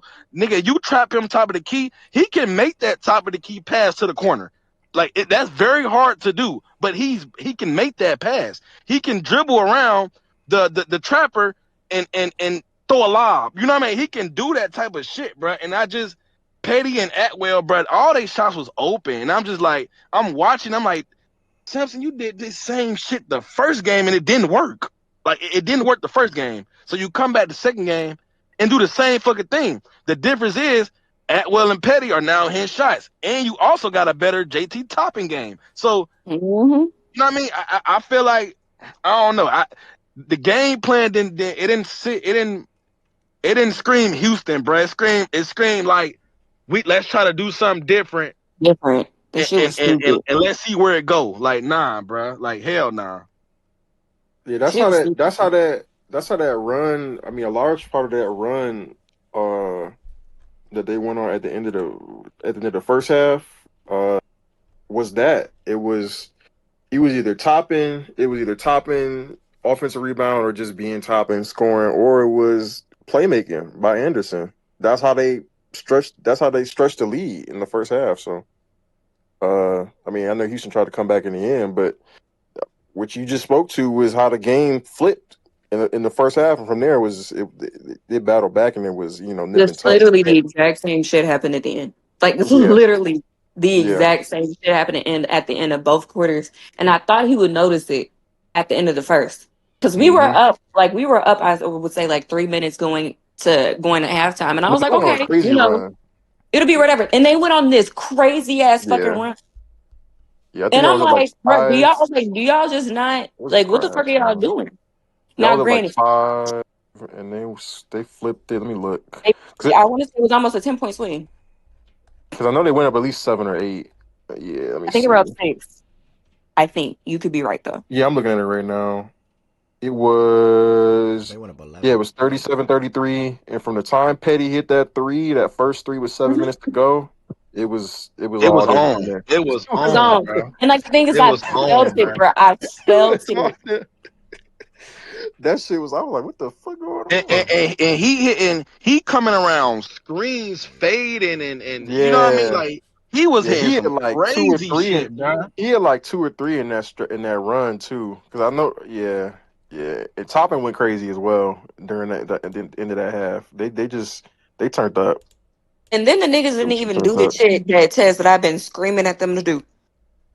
When you're 3 not falling, nigga, get in the fucking paint. By that time of the game, we were both in a bonus. We were able to hold on to a lead for a little bit because Kingston kept going to the line. Kingston and E-Man kept going to the line. And then they just stopped. And I'm thinking in my head, okay, I understand why Kingston and E-Man taking the shots they taking. Them niggas are on today. But I was like, Milo, you not gonna attempt? Ain't your shit the mid-range game? Like, ain't that what the fuck you supposed to be useful for? And you're not even doing that shit? You're not testing them at all? You just standing there, my nigga, facilitating, dribbling the fucking air out the ball. That's fucking irritating ass team. Whatever though. I will say though, I think before if somebody chime in, I will say I think the Milo's thing, I think him playing off the ball now, I think it's kind of getting to him, bro. Because he don't look the same. He hasn't looked the same all year, and it's tough. Like it's tough when you know what I mean, a guard. You know what I mean? You from your role last year that you come in, you come back. By the way, because we all know he declared for the draft, but he ended up coming back. And a freshman guard this good come in and now he take the keys. You feel what I'm saying? That's what you were supposed to be. That was the whole reason of you even coming back. And I think, and I know we talked about this me, you, and Jordan and Ev as well, beginning of the year. I think that was still the role for him with Kingston coming in.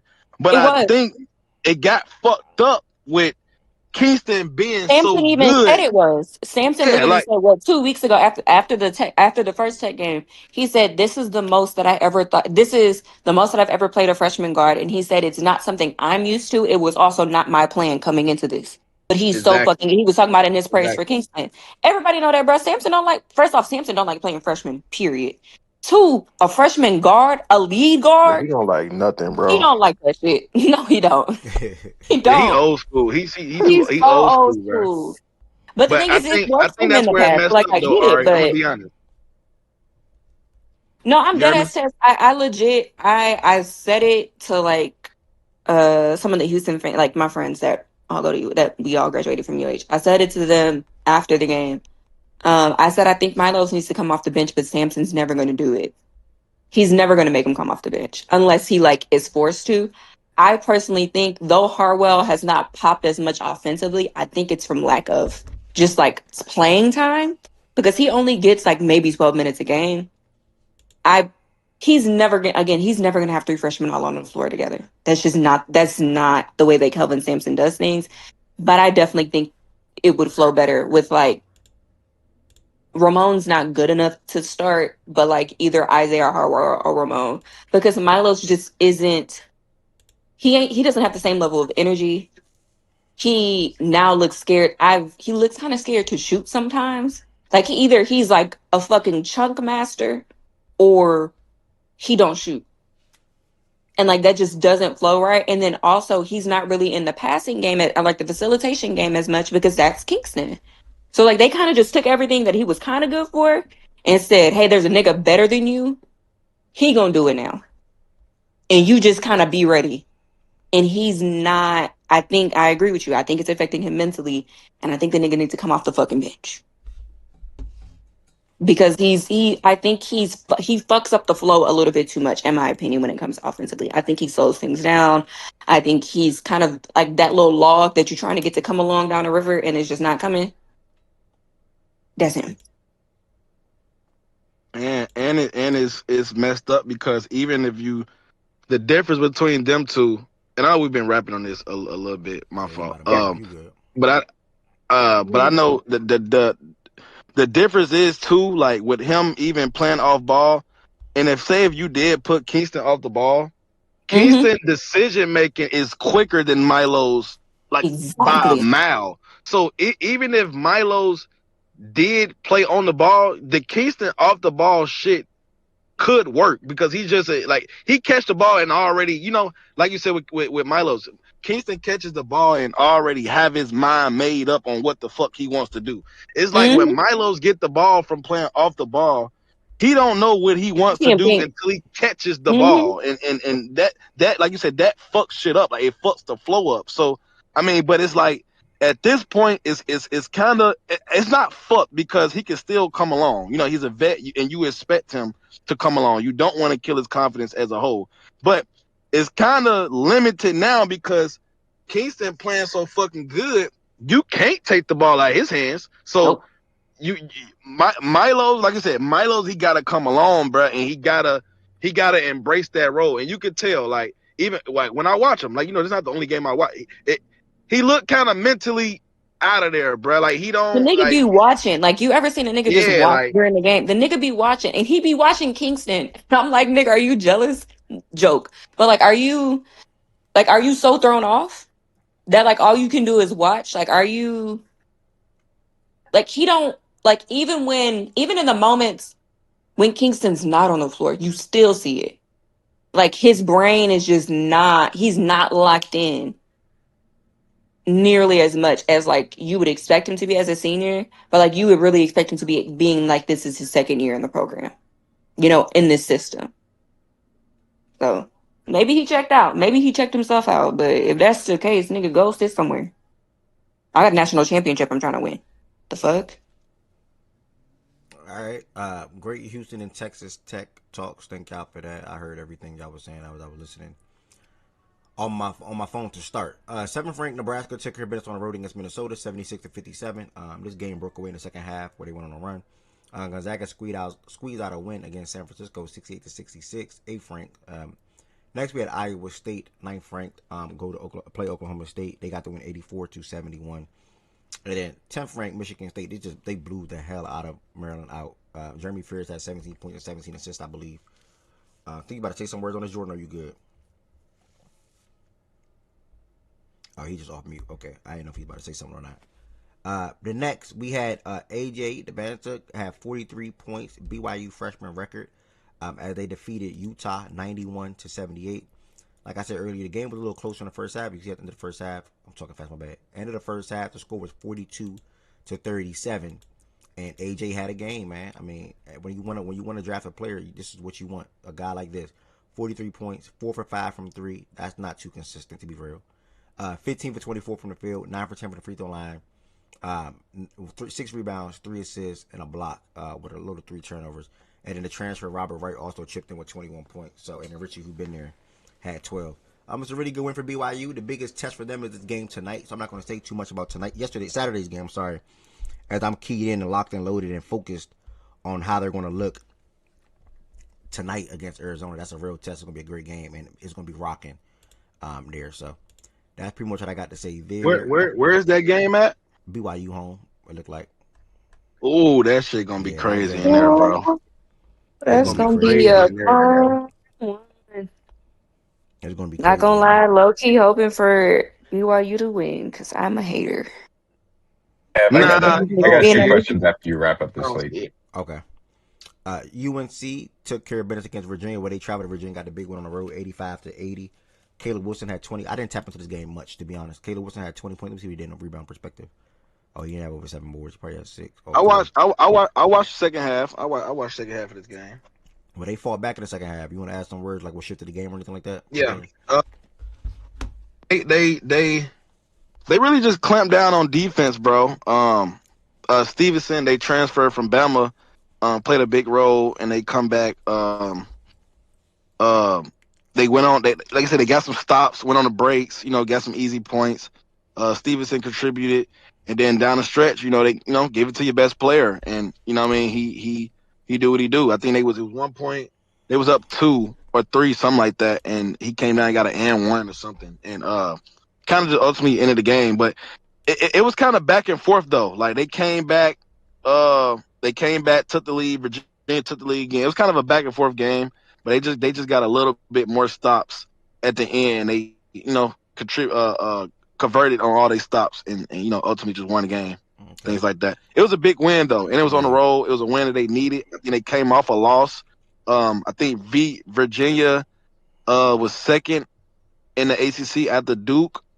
So, like I said, for North Carolina purposes, this was a big game. Like they needed this game, and it's going. This win for them is going to work themselves out at the end. It was a good win from North Carolina though. Appreciate that, brother. TJ in the chat said, shout out to Dixon, Luca, and Stevenson. Shout out to Coach David for taking Henry out and putting Stevenson in. And JT said, we always struggle at Virginia, so this was a big win for us. Some of the same things that Ted was just saying. So appreciate that, my brother. Shout out to UNC for getting his big win on the road, 85-80, going against Virginia. Coach survives another day. Congrats to them. Vandy blew out Mississippi State. Hubert still there? I'm sorry. Yeah. Good day. Yeah, he hanging on there. Vandy blew out Mississippi State 88-56. Tyler Tanner, sophomore guard, had 24 points. So shout out to him in that aspect. And this one right here was a big win for Auburn as well. I had some guesses going into this game. I still bet for the money line because I tried to ride their wave a little bit. Shouldn't have went against my gut. I think Bears said this was their first win down there, and I don't know how long. Nigga, you went against your gut. Nigga, we ain't won that since 1996. Nigga, I was surprised. Oh, shit, that's a long ass time. Damn. That shit was crazy. But no, man, they've been playing better defensively. I'll say that. And I don't like what Steven been doing. You got some players in up there, they coming to him saying, yeah, I'd rather come off the bench and help give the team, a better chance at winning. They've been locked in defensively the past couple games. Them niggas missing size, bro. That's it. Oh, players came up and said that? I like that. Yeah, the players came out and said, yeah, man, I'd rather come off the bench. Elijah Freeman, he was one of them. He said, yeah, just bring me off the bench. I'd rather do that. And then Overton, he said, you know what, I missed a meeting, I missed practice. I knew he was going, probably sit, put me on the bench. He said, you know what, go ahead. I'd rather be on the bench and help this team win. So that's real. Yeah, that first half, we blitzed them niggas. That second half, though, them niggas came out on fire. And I don't know, what's that point guard name? Xavier Lee? Yeah. I don't. No, he ain't a good player to me. I'm sorry. Wait, what you mean? What you mean? What you think? That nigga ain't a good player to me, bro. Oh, okay. But you thought I was about to say something good? No, I knew he had. So I just want somebody else to say it too. Like, no, bro. That's not a good player. That's a severe drop off from Clayton, bro. And then Is that the one that was supposed to go to Duke, Jordan? Yeah. I mean, there's a few of them, but yeah, thank God he didn't. I mean, he could have gone there. We was looking at him in the portal. Yeah.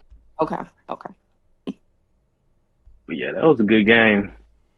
I appreciate that. Giving us some word. Auburn moved to 13-7 and 4-3 in the SEC, while Florida dropped to 14-6 and 5-2 in the SEC. And he said first win down there since 1996.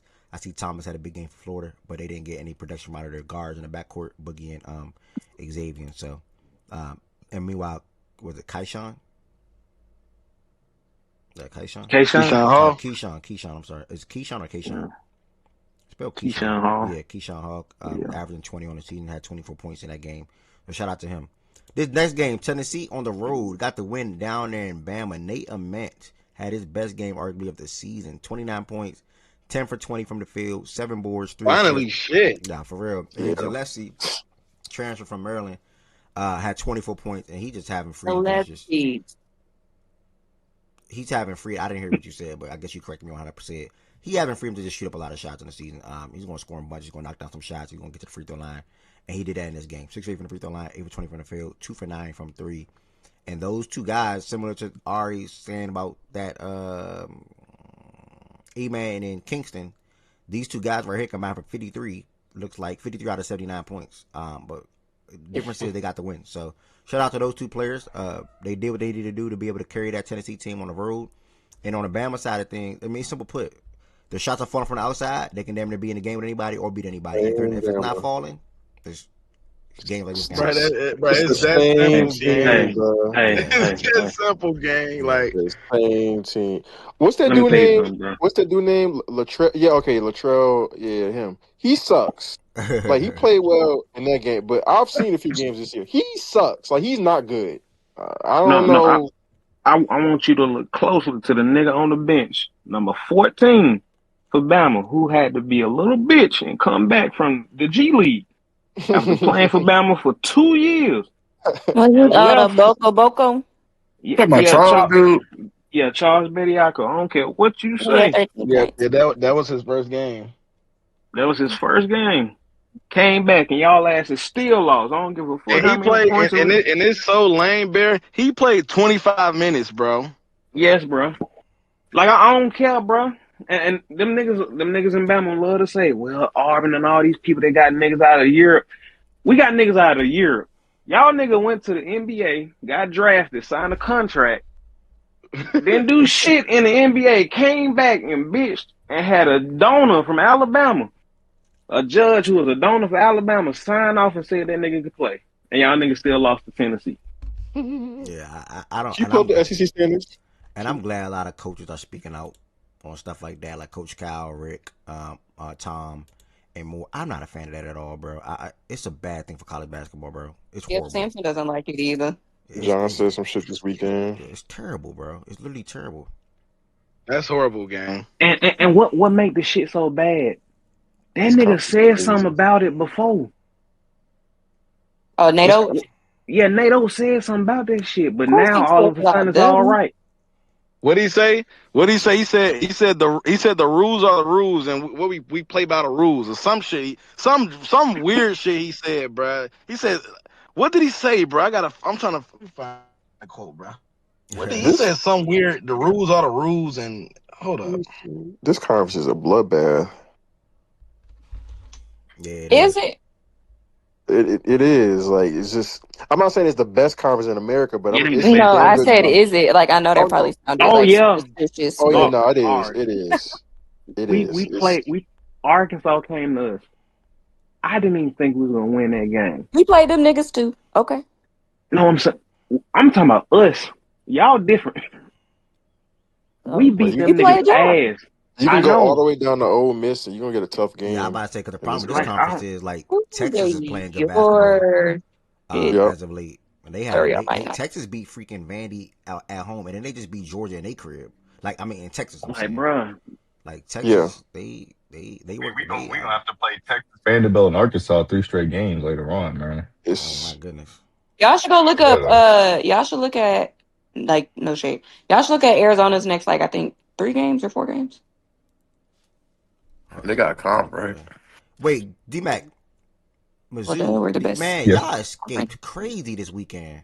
We had that game. It should not have been that close, first and foremost, but them 2 buzzer beaters, bro. Man, y'all escaped crazy. They don't have it's no SEC teams. Lenardi right now doesn't have any SEC teams as a top 3 seed. No, he doesn't. I mean, it makes sense, but still. Why would he? I know. I'm just saying that's weird to look at, though. It's weird to just later on. Yeah, we fell off, bro. I think it's because of what they did in preseason. He had Tennessee at 3 before, and then they dropped. It's really Florida and Vandy falling off. This stretch is nuts. They got to go at Kansas, Tech, BYU, and at Houston. He just updated Friday. That's insane. Having that many losses. This right here is insane. That stretch is what are there 4 games? Let me see what they got. At Kansas versus Tech versus BYU and at Houston, dog. They got to play DP for 20 minutes. They got to play Tech. They got to play BYU. No, that is a crazy 4-game run. Shout out to the what's the name? The big. Damn, hold on. Let's go back down. Oh my bad. It's really a 6-game run because they get 1 game break in the middle, and they got Kansas. Baylor not even really a break though. Yeah, bro. They're not. especially on Like the they road. kind of are, Nah, but not really. Shit, we might be the 1 seed soon. Okay, cool. I mean, the number 1 overall season. Cool. Got about 2 more games to mention. And obviously, I'll pass it to Tiz for the Kentucky Ole Miss game. Oh, so I just spoke to a couple more shout-outs, actually. Clemson got the win over Georgia Tech. Shout out to them. They're ranked 18th. Darren Peterson not playing this game. He got ruled out earlier on in the day. Believe it was with an ankle injury. But either way, they took care of minutes without him. They got the win 86-62. This line was so disrespectful to me. This line was only like minus 200 in Kansas. I was confused. But then when Darren got ruled out, I'm like, I still think they win. But ultimately, still ended up getting the job done. Hold on. Ended up getting the job done. Yeah, I just saw that, Jordan. I'm actually surprised. Shout out to Quickly, player of the week. I ain't gonna lie. 4-0, 25, 6 and 61% from the field. Luka, I mean, yeah, I mean, we're good. Goods. Because I've been watching the last couple. I saw the last couple of Laker games. BBN, bro. The whole month, nigga. You've been playing some great defenses last month. The whole month, nigga. BBN, bro. BBN for life. Oh, you talking about BBN? I was like, oh, can't wait to hear you talk about the Wolves later, bro. Really? Arkansas got the win over LSU. There's a cup at 31 points. Whoops, bypass that. I just spoke to Texas getting a win over Georgia, 87-67 in Texas. And then Michael Brown returned to the court for Louisville and had 20 points. More of a deeper dive or of a recap on Louisville, BYU, Duke, and Arizona performances on Saturday. Today, when we get to see them live on primetime television, ESPN, Duke versus LSU, 7 o'clock. They're going to be live in Discord. Oh, my God. Bro, there's a cuff, another 30 ball, bro. Yeah, that nigga nice. Bro, he's aside from like the top, obviously, he's one of like my favorite guys. I want to like. You're not drafting him, bro. I'm just Did saying. y'all He's pull one up? of my- he's And one of did my you pull guys. up? They're getting made a Tankathon? Met, Kenny. Yeah, I pulled it up. So, bro, we already locked top three. We already locked top three, gang. Just take working. Don't worry about it. We already locked top three, gang. All right, and last but certainly not least, we'll talk about this Kentucky Ole Miss game. Kentucky got the win 72. I'm gonna need Tankathon to change. Yeah, I put up Tankathon probably like 30 ago. 72-63. And Tez take it away. Owe continue to be Owe, and that's pretty much the defense and more. Pretty much really all I got to say about it, to be honest. Job not finished. Oh, Jasper too. Shout out to Jasper. The minutes is going up, production is going up, and the coach is starting to bank on him more so, or trust him more so. That's what it's all about. No troll. That's. I know it's 5 in a row, but that's 3 good. That's 3 really good wins in a row for real. Yeah. Like Texas, this game, and what's the other one I'm missing? Tennessee. Yeah, that's 3. That's 3 really good wins in a row. They'll be ranked soon. Probably my next. Yeah, bro. We did our job, bro. We about to hit a very rough stretch, but we did our job, bro. 5-2. Now, no troll. I'm proud of the guys though, bro. Needed this win, bro. You need as many wins as you can since you dropped so many big wins to start. But like I said from the last game, bro, is the team's starting to find a groove. Like they finally starting to believe in each other, and the coaching staff is actually, you know what I mean, putting us in the best positions to win. The defense is picking up, and big shout out too, man. Past 5-6 games, to be honest, bro.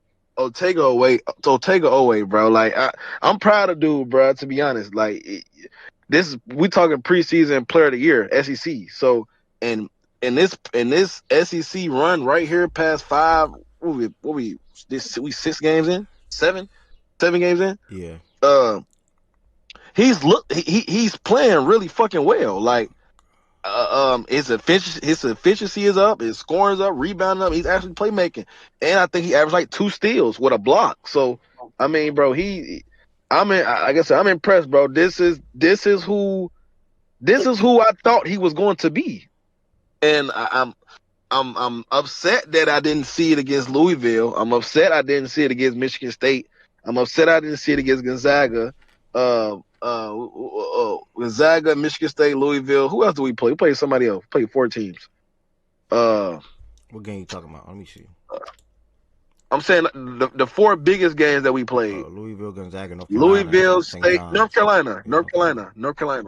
Yeah, I'm mad I didn't see it doing all that shit, but you know what I mean? I'm starting to see it now, and this is who I expected him to be.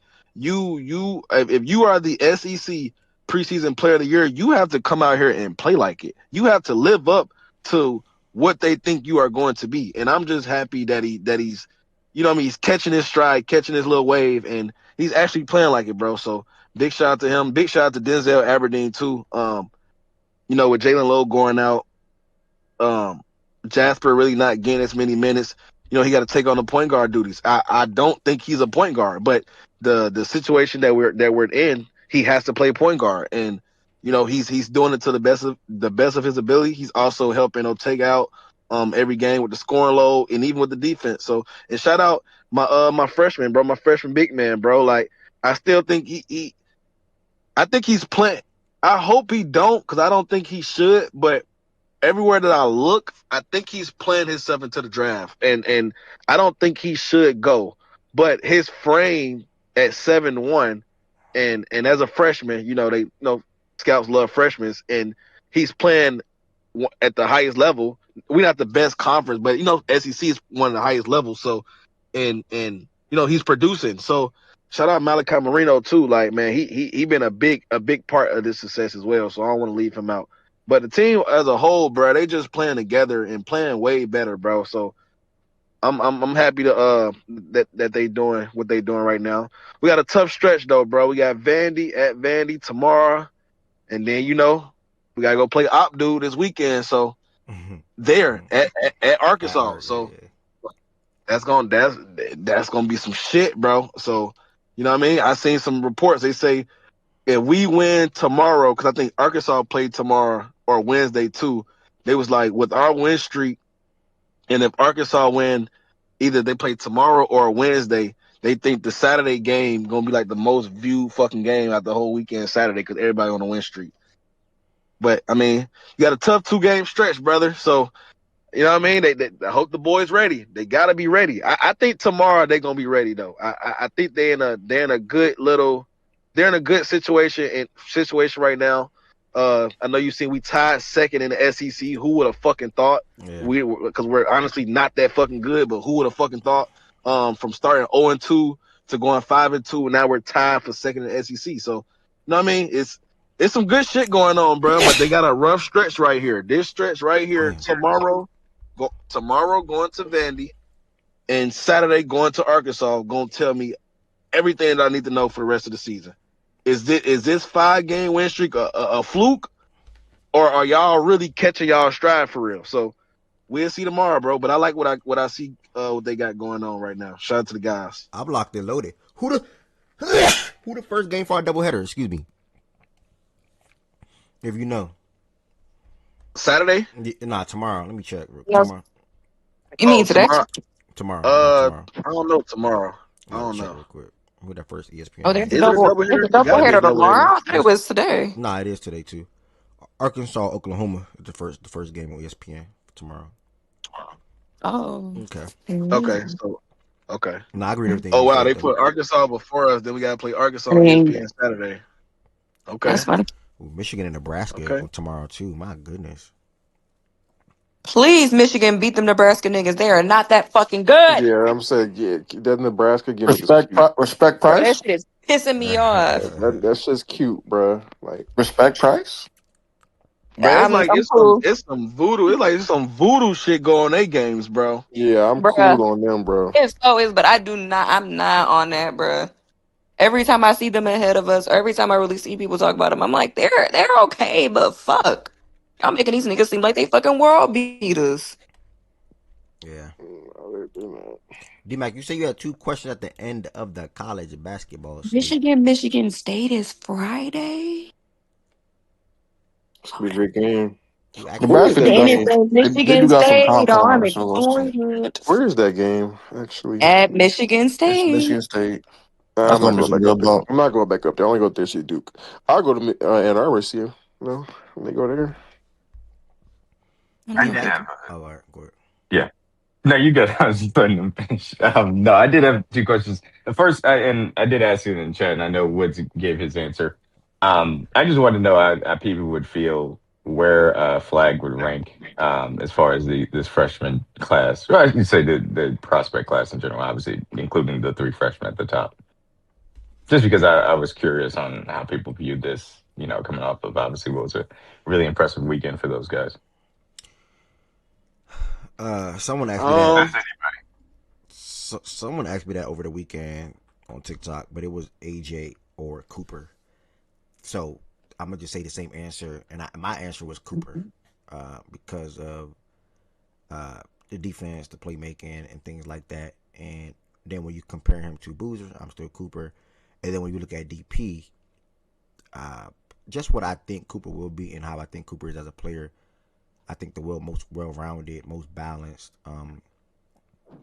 prospect to be probably saw in a little while. I'll probably still go Cooper as well. But it's like I'm easily taking Cooper over AJ, easily taking Cooper over Boozer. Darren, I'll think about it, but I'll still go Cooper at the end of the day. So yeah, it's probably still Cooper for 1 for me. Yeah, I'll probably go Cooper too, because I think the only thing with AJ is his floor. Like his floor is not the best, but if that nigga reach his ceiling, that's superstar. And Cooper floor was so fucking high, and his ceiling was so fucking high. So I'm still rocking with that. The highest floor with the highest plus the highest ceiling. I still go Cooper. I think Cooper still go 1 in his draft. Good question though. Yeah, great question. Great question. I said the same answer. And I actually don't think it's. There's no disrespect. No disrespect. I don't think it's. I'm not gonna say it's not particularly close, but it's easy for me. Like he's special, bro. He's a special prospect. Yeah, you seen it already early in the league. Like he got that potential to average 25 plus, 8, 9, 10 rebounds, 6 assists, being one of the best defenders in the league. I'm talking about when he reaches potential, which is what he's going to. He's special. Can't disagree. I would say. And I'm not saying you're wrong, right? So you think that this is and I guess because Wemby exists, so like this is like a top 3 player in the world ceiling for Cooper. Yeah, ceiling. Yeah. Top 5 more comfortably. Top 5 comfortably. Right. Yeah, and you feel a little bit more comfortable. I would say top ceiling, highest ceiling, top Ceiling, 5. I think 3 is a kind of a stretch, but 5, yeah, for sure. And the floor also makes you feel a little bit more comfortable than these other guys. Yeah, I don't think there's a world that's where why I would take him though. Honestly, that's really why I would take him, D-Mac. I think because, like, I think in this draft, like I said, I'm not super high on him. Like, but Boozer, like, I'm not a hater. Boozer has the highest floor, like, and you see it when he's playing. But his ceiling just don't match to me in my eye. It don't match AJ and DP. It just doesn't. But his floor, like his worst game, is better than their worst game. So it's kind of how you want to skew it. But I think, like I said, if you throw in Flag floor being high, Flag also got a high fucking ceiling as well. So if you combine that two, I'm betting on that going 1. Like I would bet that, and I would take that at 1. And that's what I would bet on. Flag floor is like what? I'm talking about when he gets his prime. Like his floor, like top 20, top 50. Like he just not gonna be. He just not gonna be. Yeah. I was trying to be not too biased, but bro, he's just not gonna be. But so not good. Like bro, this is insane, dude. And I'm not saying this is a 1-to-1. We think that his floor is legitimately all NBA, and we think his ceiling is top 5. I'm not saying that's crazy. I'm just asking that. No, for sure. Yeah. And I can see the reason why, especially for what you guys talked about, because his playmaking and his size is really impressive. I think the polish on his game, when you talk about the floor, is really something that you have to emphasize. Of course, the defense or where that's going, and you could already see like that the scoring is improving slowly but surely. He got so much more fluid already into the league. Like he just looked more fluid than even at Duke, just that quick. Like some of these moves and how fluid he looked getting to the. And I know part of it is the spacing, but he didn't look this fluid at Duke like at all. Yeah. Well, that come with NBA facilities and trainers and all that type shit. That's what comes. That's not a knock. That's what you expect. Like that's what you like. Cooper should have reached another level. He's that good. He should have the way he's playing now. That's what he should have that's what he should be doing. Like that's what we all see. Like, yeah, nigga, you everything that you already good at, I expect you to get better at that. Like, I think you're that good. I believe in you that much, and I think you're already good and polished at this. You can get better at that. That's why you're the number one pick. Right. And so Evan, you said it was close, but do you guys think anybody has a higher ceiling? I mean, it feels like it would be impossible to have a higher ceiling, but I assume that you guys don't think that there's anybody with a higher ceiling, a higher ceiling and a lower floor. I guess. Do you think there's anybody? Ceiling, top. I'm going AJ, bro. I think his game is already NBA-esque. Like his feel is NBA. Like you could tell when you watch him. Like he does moves at his size that niggas at the college level just don't do or just can't do. You know what I mean? That come with, he already works out with, NBA trainers and things like that. So you can kind of attest to that with just him. Like his upbringing was kind of different than other niggas. So, you know what I mean? However you want to scale that. But like I said, the highest ceiling, I think AJ has the highest ceiling. If we're talking what's the closest to Cooper? What's Darren Peterson's ceiling there? I'm actually curious. The top, whatever he wants it to be. Top. Yeah, his ceiling too. Like his ceiling, that's the two highest ceilings to me. Like that's why I got them 1 and 2, and whatever order they go, I'm not mad at it. They're both deserving to me. Yeah, I feel you on that. So yeah, that was the first question. The second question was simply amongst, because and you guys can say that maybe you would think you'd be even higher than this, but outside of the top 3, as far as Wilson and Fleming are concerned, where would you put Harper, comparing them to those two? Now, if you want to say that he would be higher than Boozer, AJ, or DP, you can mention that too. But that was the second question I had. Dylan Harper? I feel like Harper's situation is different. That's a damn. For me, Dylan Harper. For me, going 4 though. Yeah, he was really good at Rutgers, man. Yeah, he was really good at Rutgers, man. For me. 4 for me as well. Yeah, 4. Slightly. 4. I'm not taking Kingston over him at all because Harper is like that. But I told you that I do want to see how Kingston finishes the season. Now I'm super duper high on him. Like I'm so high on Kingston. He's easily. I'll put it to you this way. I'm 100% comfortable. Like I'm not even hesitating about taking Kingston over Caleb. Other people don't feel that way. Cool. I'm not saying crazy, but I'm Kingston for all the way. Like that's just how I feel about it. Yeah, I ain't mad at that. And I think he showed you a lot of who he can be to say that. Like I don't think that's crazy to say, bro. I think his respect level for everybody, even us media, whoever, I think it should be very high, bro. Everything that we see Kingston doing, you know what I mean? You know how we say even in NBA, Jordan, like, okay, he did that, do it again. You know what I mean? Like, I want to see if he can do it again. Every time we in here talking, Kingston, do it again. I want to see it again. He does that shit again. Like he don't disappoint. The nigga don't disappoint, bro. I do not want that team in my bracket at all. I know he about to have a crazy. I don't want to be in your bracket either. So yay. He about to have a crazy tournament run, bro. Keep me away from all that. I will say this. I would still take Caleb over Kingston.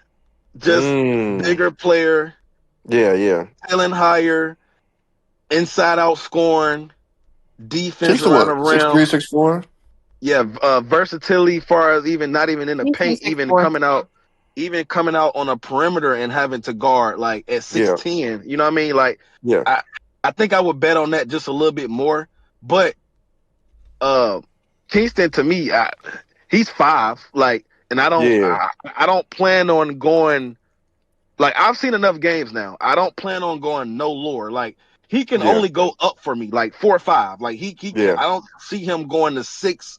He's either 5 or 4. However, you know what I mean? Like I said, everybody's different. You know, Kingston respect level is so high right now amongst the the national media and even the country, like, people starting to really like, okay, this motherfucker's the real deal. And he is. He really is. And I tweeted that, like, he's the real fucking deal. But Caleb just offer a little more for me at that size. And his ceiling is fucking untapped too. So it's tough, bro. I think I would probably still go Caleb 4, Kingston 5. And I think it's interchangeable. I think it's interchangeable however you look at it, and whatever type of player you know what I'm saying, you value more, what you put more into, things like that. But yeah, it's tough, bro. It's tough. Yeah. Like I said, this whole draft, we've been talking about it all year, bro. It's all these niggas, bro.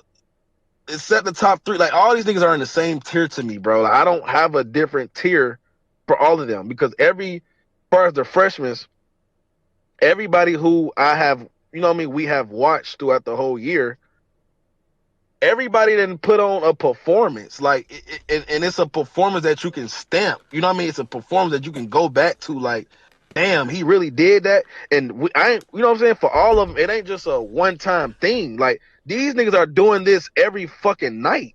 You know what I mean? Like, nigga, Kingston just had 40 whatever, but he also didn't have 25 plus 30-point games already on top of what he just did. You know what I mean? AJ just had, 43? Nigga, he just had, 38, 37 2 weeks ago? Like, you know what I mean? Like, it ain't just a one-time. And I think they step because it's not just a one-time thing that they're putting on these performances for us to look at, like, okay, I see why you're projected to go here. No, my nigga, they've been doing this all fucking year. Like, this is a real, like, this is no jazz, bro. Like, I really genuinely believe this. I genuinely believe this. And I know we've been talking about this a lot, Jordan. I genuinely believe this. This class is special, bro. Like, this is a special fucking group of talent that's about to come into the NBA, bro. I genuinely believe that. It's just a 77%. What part are you looking at? The matchup predictor. Damn. Okay. Yeah, they got y'all at 8.5 spread favorites. I'm about to stop I don't know who they've been watching this season, but hopefully Louis will keep it. Stop it, though. What the fuck? Yeah, and I ain't even say Boozer. Like, bro, Boozer giving you 9.9, bro. Yeah, Boozer giving you 25-10 on a night-to-night basis, gang. Like, this shit is not. This is not. Bro, Coop wasn't even doing this. Yeah, no, this is not normal, bro. This ain't normal shit, bro. Like, it's crazy class, bro. Like, these niggas are special talents, bro. Like, this is a real special class, bro. And I know we not tripping because Jay Billis just said the shit yesterday again. This shit they really might break the record, bro. The freshman record first round going first round. It's gonna be right there. It's 16. I mean, if they don't break it, they're gonna tie it, bro. They're gonna tie it. Yeah, it's gonna be right there. It's gonna be right 16 and 17 probably. Oh shit! They got 18 people projected on Tankathon, so you're averaging 23. But yeah, no, I mean, that was why I was curious, because you guys know, I get more and more into it as I watch these guys, and obviously I have an invested interest in certainly this draft class. But I've been certainly impressed by what I've seen from Caleb, definitely Fleming's, and then obviously we know the top 3 has been awesome, and I've been able to catch a little bit of A-Cuff. I know he's not. I don't think he's a freshman. The kid out of Alabama, I thought even showed me something. I'm gonna be interested to see how Michael does tonight. So. Yeah, I mean, I just was interested to see how people would put the top 2 from last year in an order based on how good this class is shaping up to be. Nope, definitely. Bro, Dior averaging 24 on 50-60 split. Nigga, what? Do I got time into more games? He hooping right now. Shout out to Dior. But again, and he don't start. Yeah, he come off the bench doing that for sure. I'm about to say, it will play like 25 minutes. Yeah, the fuck? The bench doing that. They're talking to more games. Like D-Mac just said, though, we got, again, 2 big matchups today. If I don't stream the first one on TikTok, I'm going to definitely stream the second one. So, Duke, Louisville, 7 o'clock. BYU, Arizona, both worth watching. Difference is, Duke are favored by 8.5 points in the first game. The second game, Arizona is the favorites on the road at -1.5. So that's going to be a really good game. We got 2 freshmen that are leading the country or the nation in scoring, both averaging 23 points a piece, literally, and they're both in action tonight. So if you don't want to watch any NBA basketball, today is the day to watch some college basketball. Cameron Boozer, AJ DeBanter, Michael Brown, and Koa Pete. All of these players should be, or probably most likely will be going in the lottery. So just keep that in your mind. This will be, I now literally officially just hit the 5-hour mark. So I'm going to say thank y'all for everybody that tapped in today. The NBA obviously be picking up tomorrow alongside of recapping the college basketball games from today as well.